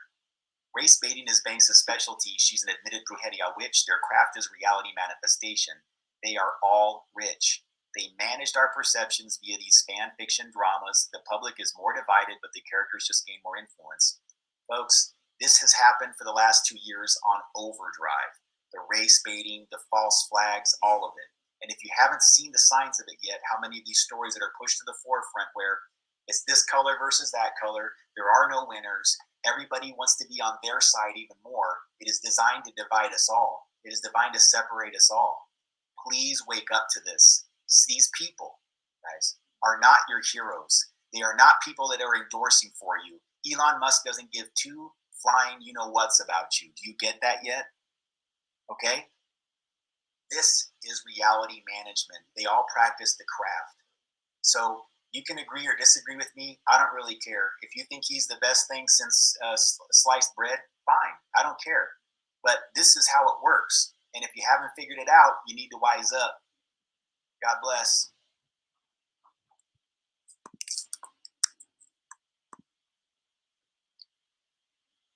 All right. Hang on. So comments, feedback, feel free to go. I probably lost at least a few Elon loyalists in the process here. So that's the way it is, guys. It's bizarre. Like there's some topics that you can cover where you're pretty much guaranteed to lose a few subscribers just for mentioning it. And, you know, I don't know. I'm not trying to be abrasive to anybody in particular or anything else like that, but I just, you know, to me, I don't care. Having to even talk about this is such a waste of time. It's just that I kind of want it to be over and done, guys. I really want us to be talking about energetics. I want us to be talking about things that matter. I don't really want to talk about this bullshit. It is. It's just bullshit. It really is. And you kind of get it now, though. Like none of these people really feel racism. They don't actually. It's not black versus white ever. That's just a way to control you. It's a way to keep you more divided and them more powerful. And it's in when we talk about witchcraft, it's just what they learn through psi research, you guys. Some people's practiced it for hundreds of years, generation after generation, and others, they learned about it as a science. They're trained in it. They learn how to just manipulate everybody using. I was introduced to this term through a friend of mine who sent me a clip about, it was Andrew Breitbart speaking at the CPAC 2012 convention. It's a great speech. I don't care if you're conservative or anything else like that. You don't have to be to know what he was saying was absolutely spot on. And his energy is great in this article. I was never a huge Breitbart fan or anything else like that in the classic sense. But when I heard this speech, I'm like, man, did that guy ever know something? Back in 2012, he had this all, like he knew it. He knew about all of this. I was very, very impressed with the speech. But towards the end of this speech, the clip that I saw, he basically calls this what it is. I've been calling it Discordianism, but he calls it Dadaism. Whatever you call it, the point is to create absurd narratives that are forced into people's perceptions to where you're like bombarded in the news cycle or everybody's talking about it. And then for the confusion and the way that makes you kind of go, what? Okay, but the symbols have been absorbed. The names have been absorbed into your subconscious and you're re-radiating them outward. In the process, you're getting angry and you're anchoring it into yourself. You're feeding them your energy.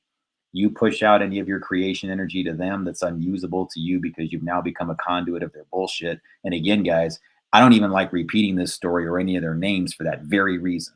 Okay. It's one of the reasons why I'm going to try to avoid even doing material like this as much as I can in the future. But sometimes I'm just confronted with so much of this nonsense that I go like, all right, there's really no way to unpackage it and reveal it and rebuke or tell them to rebuke, whatever you want to call it. Whatever the term is, there's only one way sometimes to get it done, and that's to actually bring it into the light and show people what the deception is and let them decide after that, you know? And, yeah. Yeah. So I'm just reading these comments really quickly. So, all right.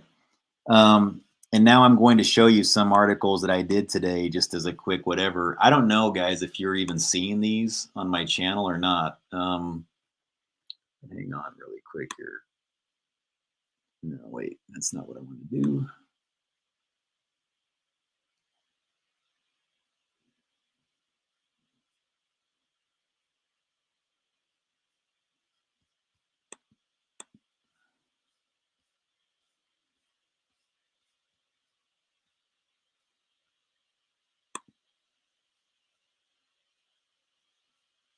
Here's some advice for you this morning. Hang on really fast. All right. So these are just a quick clips to inspire you a little bit. Perhaps, maybe it will, maybe it won't. I don't really know. Ooh, not that. Gross. Here's some advice for you this morning. I didn't want to see. If you're going to start a battle or a war on any... I don't want to see Prince shirtless. All right. Here's some advice for you this morning.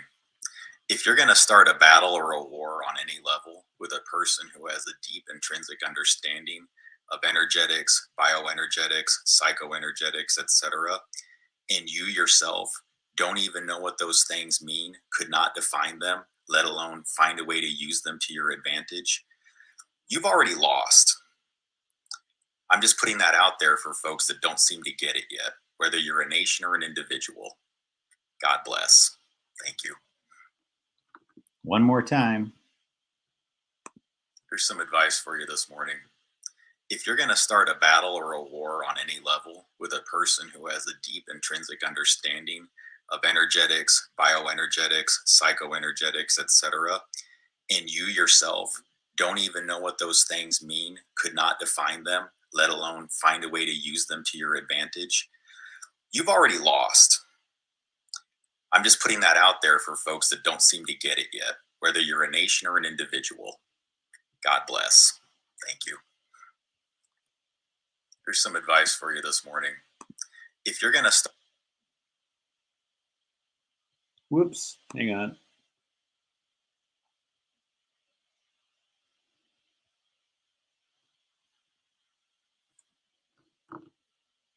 Oh. I don't want to see that either. Wow, that was awful. Man, we just got sake bombed, man.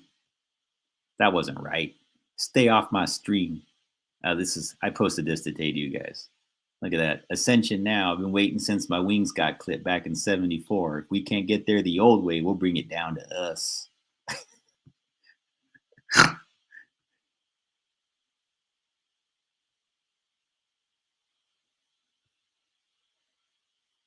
By the way, guys, I very much recommend this clip right here by Benjamin Fulford that he did on March 4th of 2016. It's called Battle for Planet Earth.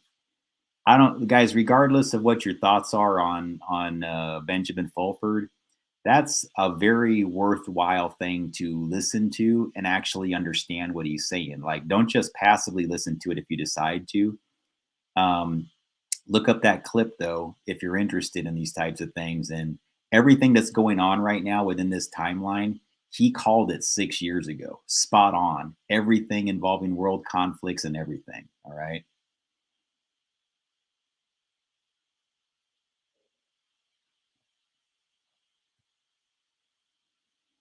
So then I posted this.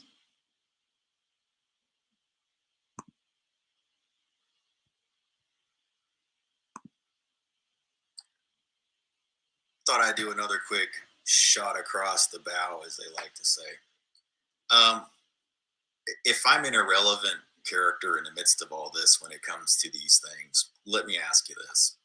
Why would the same man who founded the Temple of Set, Lieutenant Colonel Michael Aquino, now deceased, be interviewed by the same guy who interviewed me? I want you to think about that. That would be Miles Johnson of the Basis Project.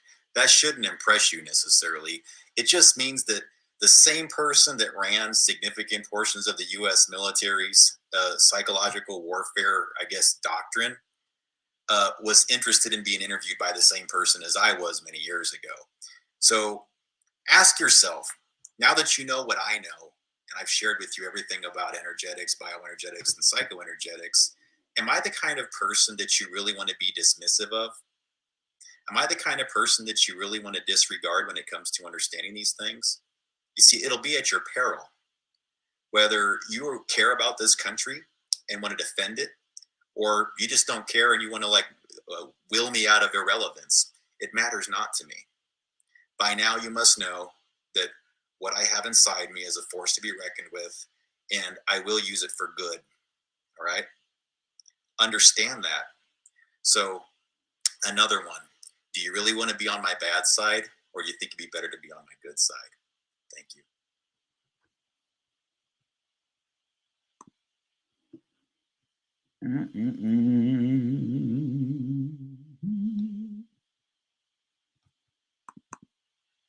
I guess I could have just said that here. I didn't have to play you the clip from earlier. I just wanted to make sure that those clips actually got out because I got zero feedback on them at all, guys. Today, when I put out like a bunch of this type of information, it's so strange to me that on a day that I did like more material in one day than I've done like in a very long time. I used to do like 3 or 4 clips a day, like frequently, and it wasn't uncommon for me. But I haven't done that in a long time. So it's so weird to me that on one day that I actually did that, there was like almost no comments all day on anything. And it really got me wondering, did anybody even see these clips, or did only just a few of you see them? Because it's like bizarre. But again, it's not my ego speaking here, guys. It was just an anomalous thing that I was kind of like, that's a little bit strange, you know? But yeah, and guys, just so you know, I mean, that art, what I just showed you, like, my point in saying that about Miles Johnston, just so you know, like, I don't think it's a good idea to go on his show, for the record. I don't encourage it unless you really know what you're stepping into. If you're a person that has information that he's interested in, you just need to sort of have like a little bit of a heads up on what you're getting yourself into. All I know is that my entire universe was turned upside down. Now, not in good ways. It mostly brought negative attention and negative events and a lot of really negative people into my life. I was surrounded very frequently by people that were willfully deceptive and lying and playing different characters and just generally messing with my head and bouncing my ignorant self around within this little occulted world that they all exist in. And it was not a positive experience for me. Now, I've made this known to Miles, and so I've written him and we've had discussions offline where I've shared these things. And I told him what I think of his venue, and I told him what I think of how I've been treated on his venue. So I don't mind telling you guys it here. A couple times I had some good experiences, and those interviews actually did a lot of good for me. And I don't think they were a bad event for him either. And so I gave him credit for that time that happened. It was called Bases 57. It had a thing about the Nazis in Tule Lake in Merrill, Oregon. I was allowed to speak for a change. It was kind of cool. Normally, I get interrupted a lot or jammed a lot when I would be on his interviews. And for some reason, he let me talk a lot. And I got a lot of my information out about the Nazi influence in America. And I was able to do that a couple years ago. So I like to think that that did help and that it did have some benefit to it. And so I give him credit for that. But once you deviate away from whatever happened there, and I hear people sometimes act like, you know, like, well, if I just get on that show, it'll be whatever. No, don't think that. It's not your path to success. It's not your path to greater awareness or awakening. It might help a little bit if you, whatever, but, and sometimes people that saw me there wound up being people that I wound up really liking later on, or we got along really well. So you can make associations through it sometimes, but by and large, you're going to become like a Psy research guinea pig without your permission. That's been my experience with it. They begin immediately doing things to prime your subconscious with these phraseologies and cryptograms and anagrams and numerology and constant bombarding of occultists that are hiding things about themselves and like doing a lot of poking at, you know, their targets and victims and other things. And some people get on there and they get all wooed into the environment, and then they meet very negative demises. And I'm not blaming him, but it's just one of those things where I hope you've got a very strong spirit and you've got a good foundation that you can support yourself, because you may have negative things happen to that after you get on that venue. And yeah, so I'm just letting you know, guys, like, it's not your pathway to greater awareness and awakening. You're not going to be the next thing. You just won't. It's not there for that. All right. And I wasn't trying to do that, by the way, just so you know. It's just I thought that maybe my information would get more respect and more visibility. It kind of had the effect of getting more visibility, but it definitely didn't result in more respect. So why would I mention it in that article if it didn't do that?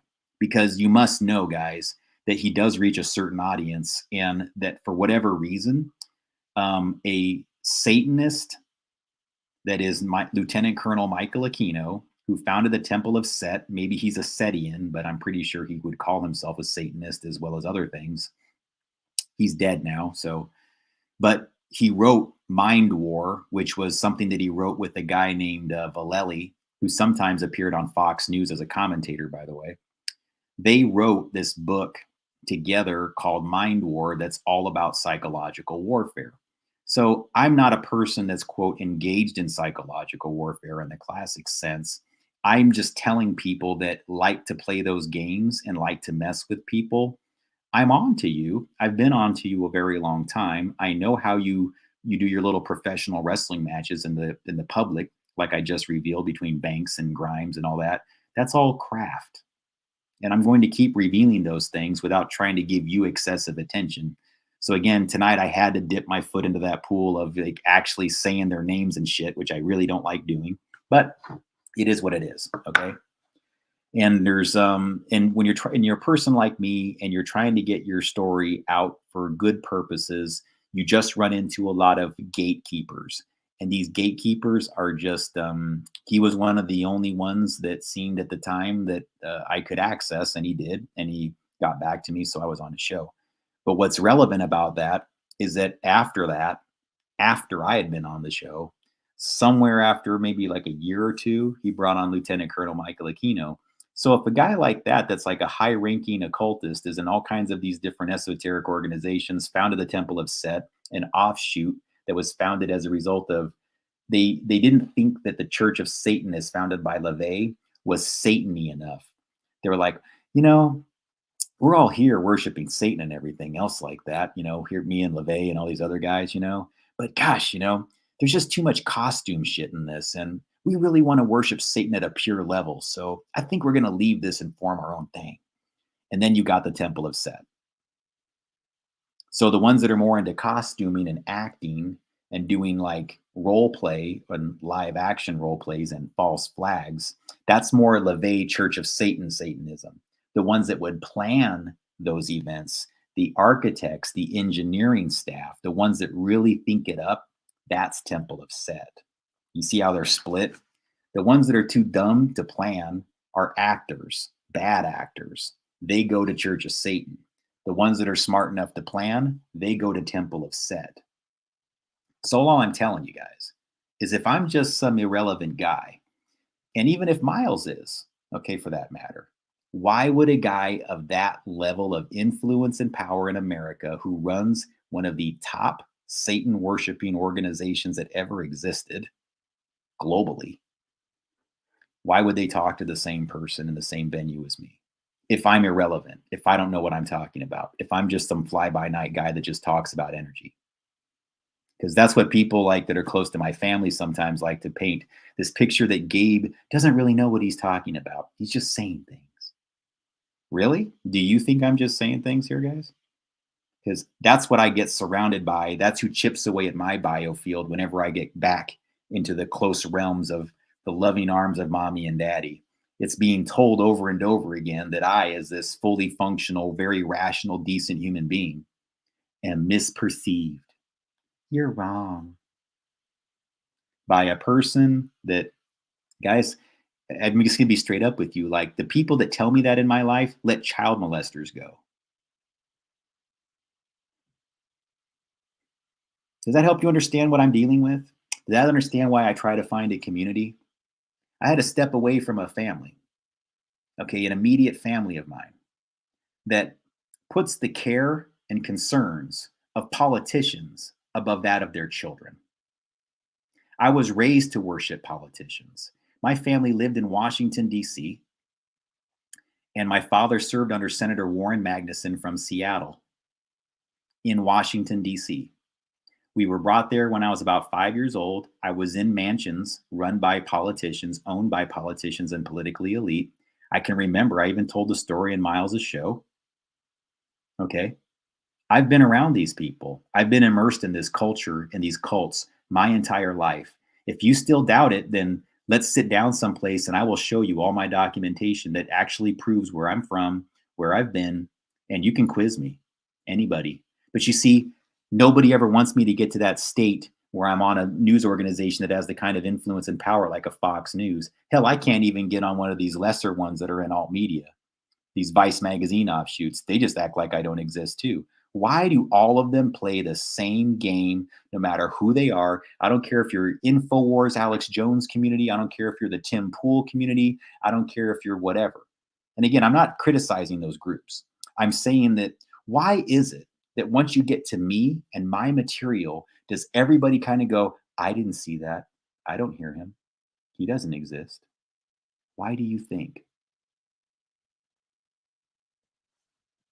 Because I'm actually a verifier. I'm actually somebody that when you put me in front of bullshit, I'm going to be able to know it's bullshit. because I've been surrounded by it my whole life. The whole ecosystem of hiding the mistakes of political elites, some who are pedophiles. Sorry to just say it outright. That was my first injustice that I was exposed to. A serial child abuser, sexual abuser of children, who admitted to me many other crimes in this area on top of what I witnessed him doing. My family let him go. He not only got let go, he went down to Mexico where he continued his fuckery for 30 fucking years. That's why I don't tolerate their bullshit. Okay? That's why if anybody wants me to like allow one of these other characters that I know continues it and just mirrors my story, like the one you mentioned earlier, that's why you touched on a nerve, the one who mentioned that person. Please don't say their name again. Remember I told you the game? When they mirror you, they'll mirror your names. So what does Homeboy from Crowdsource do? Is their little character that's all into AI and Illuminati stories. They mirror me. You haven't figured out who they're mirroring yet? It's me. But notice that he'll have thousands, millions sometimes of viewers and subscribers, somewhere in that range. I mean, insane numbers on their channels. No, guys, when you're relevant, you have a base like mine. I have barely 2,000 viewers. And I fought for every single one of them. When you're fake, you get that many views in 5 minutes. And you've got a whole loyal group and fan base that stack up on your channel and everything like that, populate your comment section in really bizarrely artificial ways. I don't look for the viewers, guys. That's not what this is about. You must know that a guy that has as much truth as me, who's actually approached these news organizations, whether they're the more or less significant ones or the way up ones. I've written the White House. I've written embassies. I've written, God, if you had any idea how far this goes. I've gone to FBI offices. Now, what they want you to do, because they're the ones that, if they don't acknowledge it, I guess it didn't happen. No, I'm not letting them get away with this. They have been doing this since I was a young child. You didn't see that, Gabe. You didn't see that. That didn't happen. No, I'm pretty sure I witnessed on that trip somebody getting molested. As a kid. I was a kid, you guys. Okay? I'm being real with you. I'm not trying to harm your perception. I'm trying to explain to you what these people really are. Don't feel sorry for them. Don't let them convince you that I'm just angry and looking for something from them. It's not true. It's called rebuking. These people need to be called out. It is their only salvation. It is the only way that they can be redeemed on any level. They have to make amends. I don't want that being carried on to all these other generations. I cannot have people in my family think what he did and she did is okay. I can't have my nephews thinking what these people did is okay. It was never okay to ignore what happened. It was never okay to let it happen, let alone to drive us straight to the man's house every fucking weekend who did it. Mom. And then when I was a child and telling her what I witnessed, not what happened to me, but what I witnessed, I was told the person who's the victim winds up getting punished. That's what winds up happening. Okay? I was pretty much left alone. It's what I had to witness. See, I grew up being fairly healthy minded, not that affected by it, except the memories. Knowing that it happened and having it locked in there and no outlet. No one to say, geez, we're really sorry. Or gosh, we should go after that guy. No. They ran out the clock. They hit him in Mexico. He ain't even Mexican, by the way. That's James J. Pettigrew. He left to Mexico in the late 80s, and he didn't die until like 2014 or something like that. You know what a crime that is? They knew what he was. They knew. They've known this whole time. And my powerful family, thank you for reminding me, WB, my very powerful family, who has positions at the Department of Justice Cybercrime Division in the state where this man was a pedophile. How do you sleep at night, family? How do you sleep? You all knew. What did you do with your power? Same shit you're doing now, making yourselves richer, ignoring all of us, hoping that we just go homeless, have no food, or have to fight for every freaking penny we get just to have you steal a little bit of it. And they want that for the whole world so that you don't come knocking on their door saying, why did you do that? Why won't you answer to this?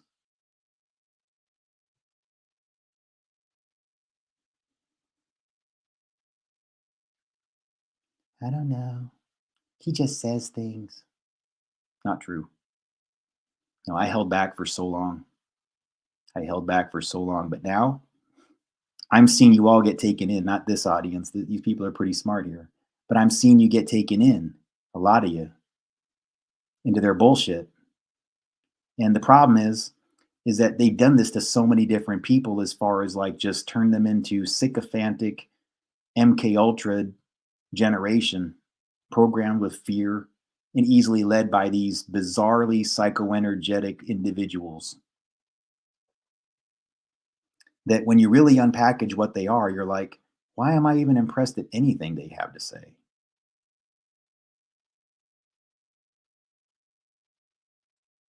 Programmed leaders, programmed CEOs and buffers. Most of them are just there as human lightning rods for the mafia. Okay? The Finders cult, it's them. It's James J. Pettigrew's little cult.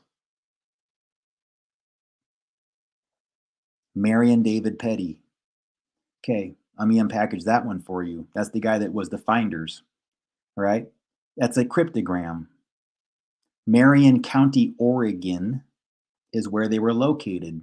Marion. Petty. His name is James Pettigrew. Hey guys, if you need another sign of just how much they fear me, why do you think the story about Gabby Petito exists?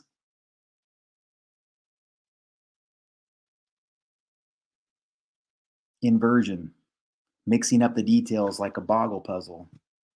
Taking embarrassing details of all these different narratives that are close to things, mixing them into their little puzzle, and spitting them back out there as a mass resonance manipulation story that you all follow.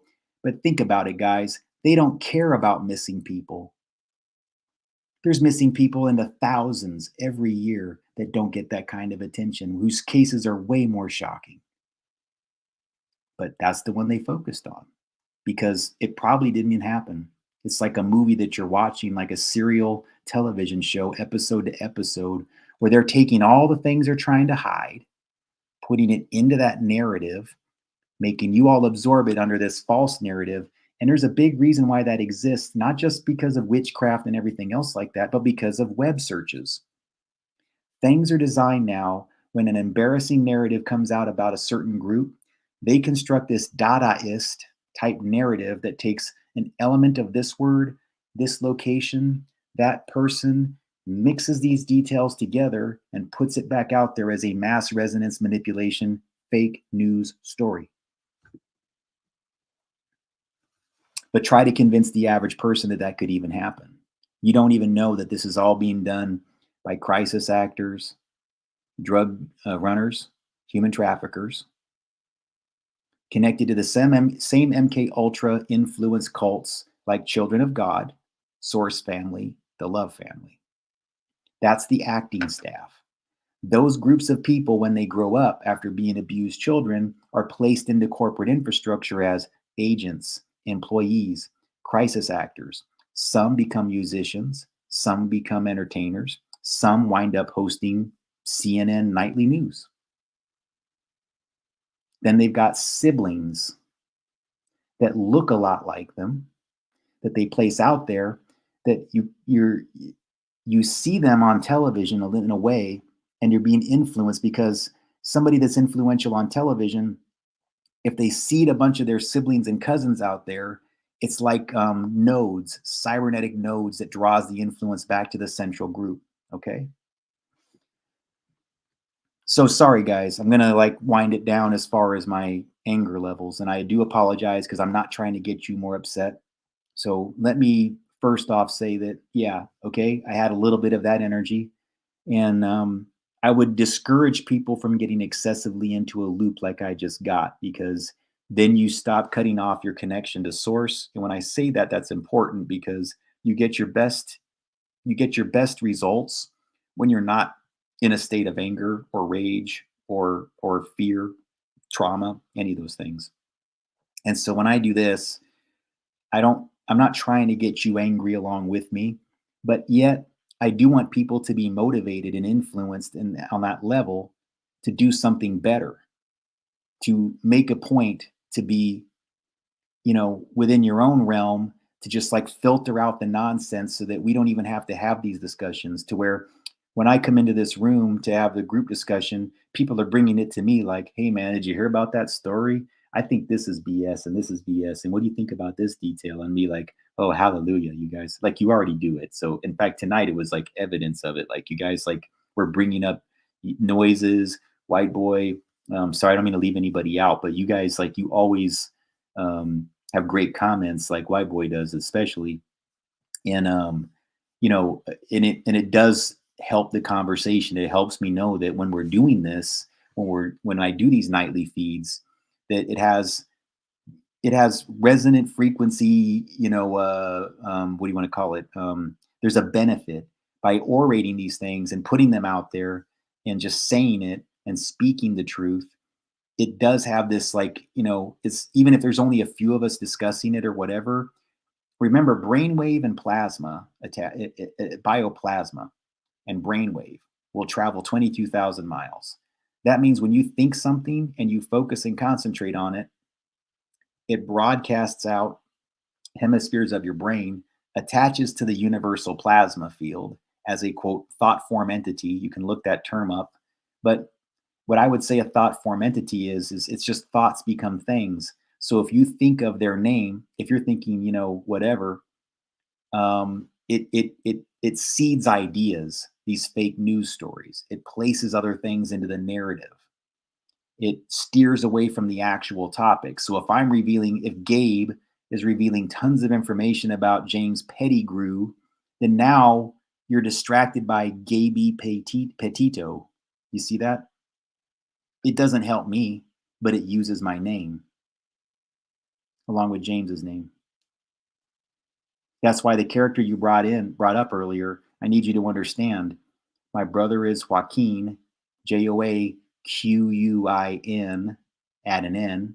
All right. Who's the archangel system? Just remember what I'm telling you here, and you're going to figure out what they're doing. Michael, Gabriel, Raphael. You see how that works? Not only are we going to steal thunder from what's actually happening to you with a crisis act or fiction, we're going to integrate the archangel system wherein we give his last name as the lead angel above your little paltry middle angel, Gabriel. It's deep when you really get down to it, what they're actually doing with the symbolism and everything. All right. Nope. Just so you know, noises, I will never do any material on that. I won't, because that is a game. That it is designed to get all of us talking about that. I know the central characters that are pushing that clip out to you. And I'm not saying it's not without value to see it once or twice for yourself, but I'm not even going to say the name of it because you don't understand maybe what a cipher that is. And if you want me to tell you in private via email, I'd be happy to tell you, but it means IP address, ET are the people they do it to, go at. It's hacking your IP. And I'm not going to get any deeper into that one except to say that what it winds up doing is placing a whole series of symbols that look like it's something revealing into your subconscious, but then you just wind up feeding energy to the things that you're discussing over and over again. It makes Obama more influential. It makes all the different things in there more influential. And in discussing all the Christian themes, you're really just taking thunder away, I guess you could say, from the real Holy Spirit, and it winds up getting applied to all the different characters that are pissing you off within the clip or you think are revealing something. So no, I'm never going to do material on that clip. I've been pretty steadfast on that. I'm not buying into that universe of that character that does similar things as me in my research, and I'm not going to perpetuate it, but that's okay though. I do appreciate the suggestion, but it's just because I figured out the game on that one. I could be wrong though. It doesn't always make me right, but that's one I refuse to do any decrypts on because it was designed to have people do decrypts on. It was designed to have everybody focus on. It was designed to get everybody in here going like, wow, that's deep. I don't think it has any other purpose, to be honest with you. But look, guys, sometimes I'm wrong. I don't always think that I'm, have it all figured out. And if it proves that I am, and I wind up having some epiphany later and going, yeah, that's deep. Maybe I should do something. Then I promise you I will. But for now, I've examined it enough. I've examined the main character that's online that does all that material. And again, it has all the great reel you in things but yeah, I don't want to do it. Okay, so white boy, that's exactly it. No, wait. People get stuck on it. That's what it's there for. So remember, what are the things contained in the clip that they're going to encourage you to focus and concentrate on? And then once you get that part, you're going to go like, wait a second, I was putting all my thought form entities into these characters. See what I'm saying? I'm telling you, they do this psychic research thing, labs like SCIC and Leidos, they do all this psychic research, and what they learn is the process of energetics and archaeometry. They'll never say archaeometry. That's something that I kind of culled from my research and other people that use the word. I think it was actually from the Basis Project universe that I actually first heard the word. So it's not without merit. I mean, you do learn things there. But yeah, it's that's the best way I can describe that, guys. But I do appreciate the suggestion. I'm not, whatever, but the thing is, guys, I've got so much things that are just based in reality and hardly any of that fictional crap that if you saw my material on Logorama, that one I'm way more like, that one really freaked me out. Logorama to me is has way more going on than that particular clip that you mentioned that I'm not going to say the title of. People reading the chat will see it though. I'm not going to like block the term or anything like that. It's just one of those things, or I don't want to give it any attention. Yeah. So see, white boy gets it. And that's the thing. Like what we focus and concentrate on manifests. And so the people that do this, they know that. I don't want to get too into detail on this, but I'll put it this way. There's been times where I was doing things that I thought were job training. And then I realized, like in the middle of it, I'm like, these names and phraseologies aren't appearing on my screen that sound fake for no reason. They're sigils. They're literally, somebody is behind the scenes pushing these terms into my psyche because it's feeding it energy. I started figuring it out. And guys, if you don't think that actually happens to me, tell me this, guys. Knowing that I know what I know about energetics and I have the abilities that I do, those who witnessed it know it's true, then you don't think for 2 seconds that the lab that my brother worked at for 6 years would be trying to do psychic research on me or using me as a guinea pig, but not compensating me, especially since they control every internet protocol route practically that's centrally warehoused, as well as phone number that's centrally warehoused since the mid 90s. And the ones they don't still have control over, they have influence in because they have their employees seated in those companies. I'm talking about Network Solutions was the original provider of all IP and domain addresses in America and abroad. This lab that my brother worked at bought that company, and it happened while he was an employee there. Okay. Now, very powerful company that you never hear the name of. They were also responsible for Stargate research. That means everything involving what we're discussing here. That's why when I see those types of things run by their characters that I know are just SAIC shills, and they're putting it out there, and they sound so nice, don't they? They're so full of positivity. They're so wow, I just love that person that does those cool map things. Man, they're so calm and so easygoing. Well, it's easy to be calm and easygoing when like you've got a free house, you've got a job that's provided for you, you never have to do anything, you've given your life up to a cult, and all you got to do is play a character and repeat some bullshit, and you have all your needs attended to. When you're a guy like me, you're actually living this shit, and you actually have to do things for yourself, or you have to find a place to go that's safe where you can do the material. That's how I know the shills from the real people. Because the ones that are the shills, man, are they ever provided for in a very public way? And so what I've tried to make an appeal to people like, that are the fan base or anybody who has serious resources. I try to make the case to you. If you care about these things, make me a winner. Don't let me be the guy that has to be out here struggling all the time. I don't deserve it, number one. That's not even number one. That's actually way, way off.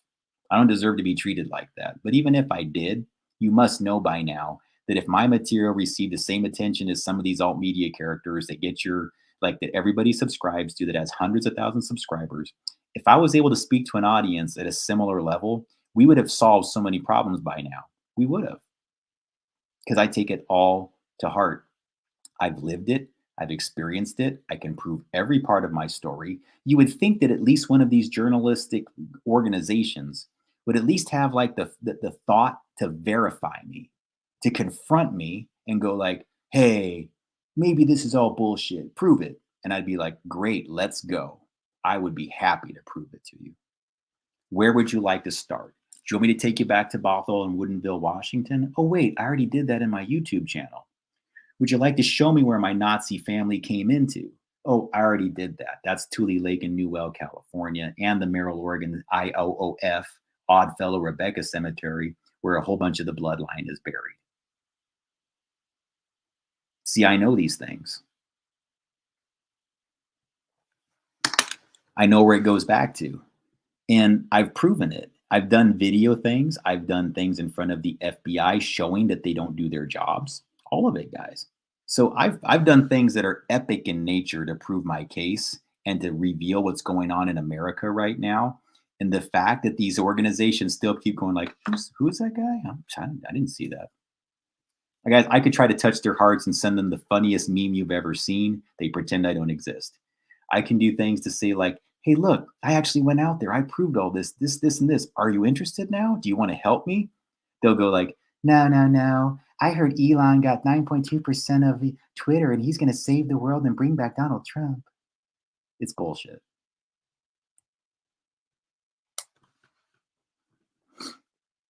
Oh, yeah. Hey, white boy, you said it. He says the shills get all the attention, super chats, and donos. That's how I knew something was wrong with that character that has my brother's last initials and then the Archangel system in it, to not be very specific. I saw that guy getting crazy super chat money, and I'm like going, that doesn't happen. It never, guys, like me, I could, you know what? Okay, if you think this is lucrative, if you think I'm doing this for the money, I'm going to show you something there, guys. You don't make anything doing this. It's only because I have a very strong base of people that are extremely cool and decent that I've been able to survive. If it was outside of that circle, I promise you nothing that this channel does would be able to support anything. So I'm going to show you really quick the reality of the profits of my channel. Again, we can agree that's my channel, Gabriel Cruz. I'm showing you I've got 2,068 subscribers. I want you to see that revenue there, $7.72.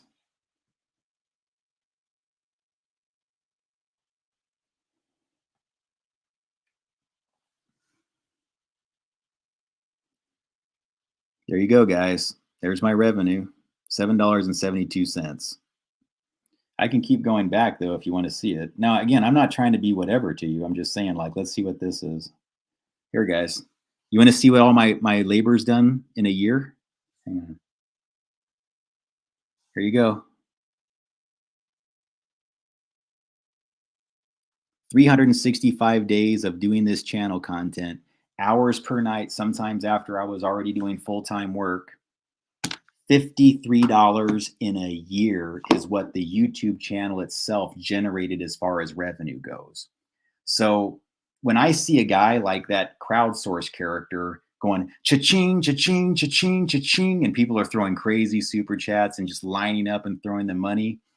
It's bullshit. It is not reality. It did not happen like that. That's money laundering. Because real people don't get that kind of money on here, guys. Nobody has it. Okay? And I forget, like, dude, I'm not asking whatever, guys, but seriously, I'm not going to get a check for my first this job for a while. And in the meantime, I've been broke. It's only because people have been very, very kind to me and given me places to stay and some food and things like that. But no, I've got nothing. Okay? Nothing. I can't even pay my bills right now with few that I have. My phone may be shut off for a few days until I get paid, because that's the reality, guys. Just I'm trying to get as much content out as I can right now for my cell phone, because I'm not sure I'm going to have service after Sunday. I can't even pay that. But you see how happy I am most of the time? I mean, I get a little bit upset or whatever. It's because I know I'm on a good path. I know I'm doing the right thing. I know that I'm a decent person. I can sleep at night. I feel good about myself. I love who I am today. You know who I hate? The pussy that showed up to his job every day and pretended all these things didn't happen. That guy's a pussy. That guy, I'm glad he's gone.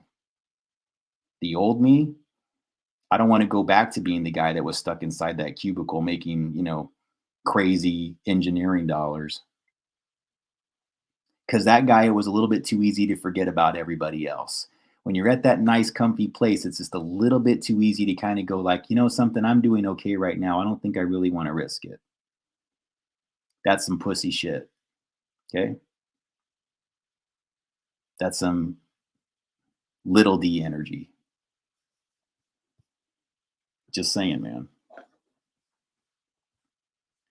So this is me. What I've been doing lately, guys, is I'm just trying to like put some shots over the bow and let these people that are in these media organizations go like, do you really want to be on the wrong side of this when this all gets revealed? Like how many of you that I wrote letters to or I interacted with? Because trust me, the day's coming where people are going to actually know what I'm talking about. And it's going to be attributed to the right person instead of mirrored and hidden by characters from crowdsource. I'll be the one communicating it. I'm asking those people out there that are just watching this, taking the information and then spinning it and then putting it on their other organizations that have way more viewers. Do you want to be on my bad side when this all happens and this all unfolds? Do you want to be one of the people that I said, yeah, I tried writing them, I tried talking to them, they ignored me. They acted like I didn't exist while they sat there doing articles every day about how much they care about human trafficking, but they won't even talk to me. And I have one of the most provable data sets that you could possibly have. I challenge anyone to knock it down. Go ahead, try. You see, I want you to, because that's integrity. That's showing you're a real journalist. You're a real reporter. Challenge me. Yeah, it doesn't have to be adversarial. You could just say like, hey, Gabe, how about, because I really think that your story is legit, how about we retrace the footsteps from start to beginning? You show me where this all began, and we'll do the story from start to finish. I mean, that would heal a lot of things.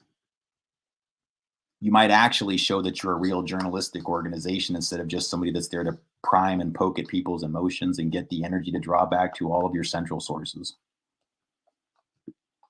But to date, and I've actually interacted with quite a few of these places, they just act like, it's like, I didn't see that. But then like a few days later or the next day, suddenly I find details of what I just mentioned to them integrated into their narratives, but no credit to me. Especially you, Mr. Webb, when I gave you all that BlackBerry information relative to the Clinton BlackBerry scandal and those servers. Oh yeah, guys, I had information like that. Did you know I worked for LCC International, the company that was associated with some of that? I contracted with them. See, I know things, and all of these alleged journalists act like I don't exist. Why? Do you know what a treasure trove of legitimate information I am? How many conservatives ignored me when I revealed that data set? You guys don't want Hillary Clinton? You don't want a guy that knows that much? What the fuck? Rhinos. Conservatives, you are being led by rhinos. And for some strange reason, when I point one out to you, all your fellow rhinos that are way better concealed suddenly kind of go like, Elon's amazing. Guys, if they're conservative right now and they're saying Elon's amazing still, think about it. Doesn't mean they're illegitimate or they're not doing whatever, but just think about it. You can have your opinions on the guy or whatever. I'm saying that they know the difference. They actually know that what I'm speaking is truth. I'm going to wrap this up in a few minutes, guys. I've been on for a while here, and we're at 2.5 hours. So if you have any final things that you want me, I know I didn't get through all the comments, guys. I'm sorry I didn't read everything. But yeah, like really good discussion here. I was just in a more of a ranting mood, so hopefully you'll forgive that. But guys, it's mostly because I had to do my shots over the bow to go like, if you're a real legitimate news organization, are you telling me that like you don't even want to talk to a guy that's talked to the same people that were connected to like Temple of Set guy and like knows that much about psychological warfare? Because it's everything that's going on right now. So it's my challenge to you allegedly legitimate alt news media organizations, all you small ones, all you large ones. Where are you? Why is it when it gets down to my story that you all cower and walk away and act like it ain't happening? Because it says a lot about your legitimacy.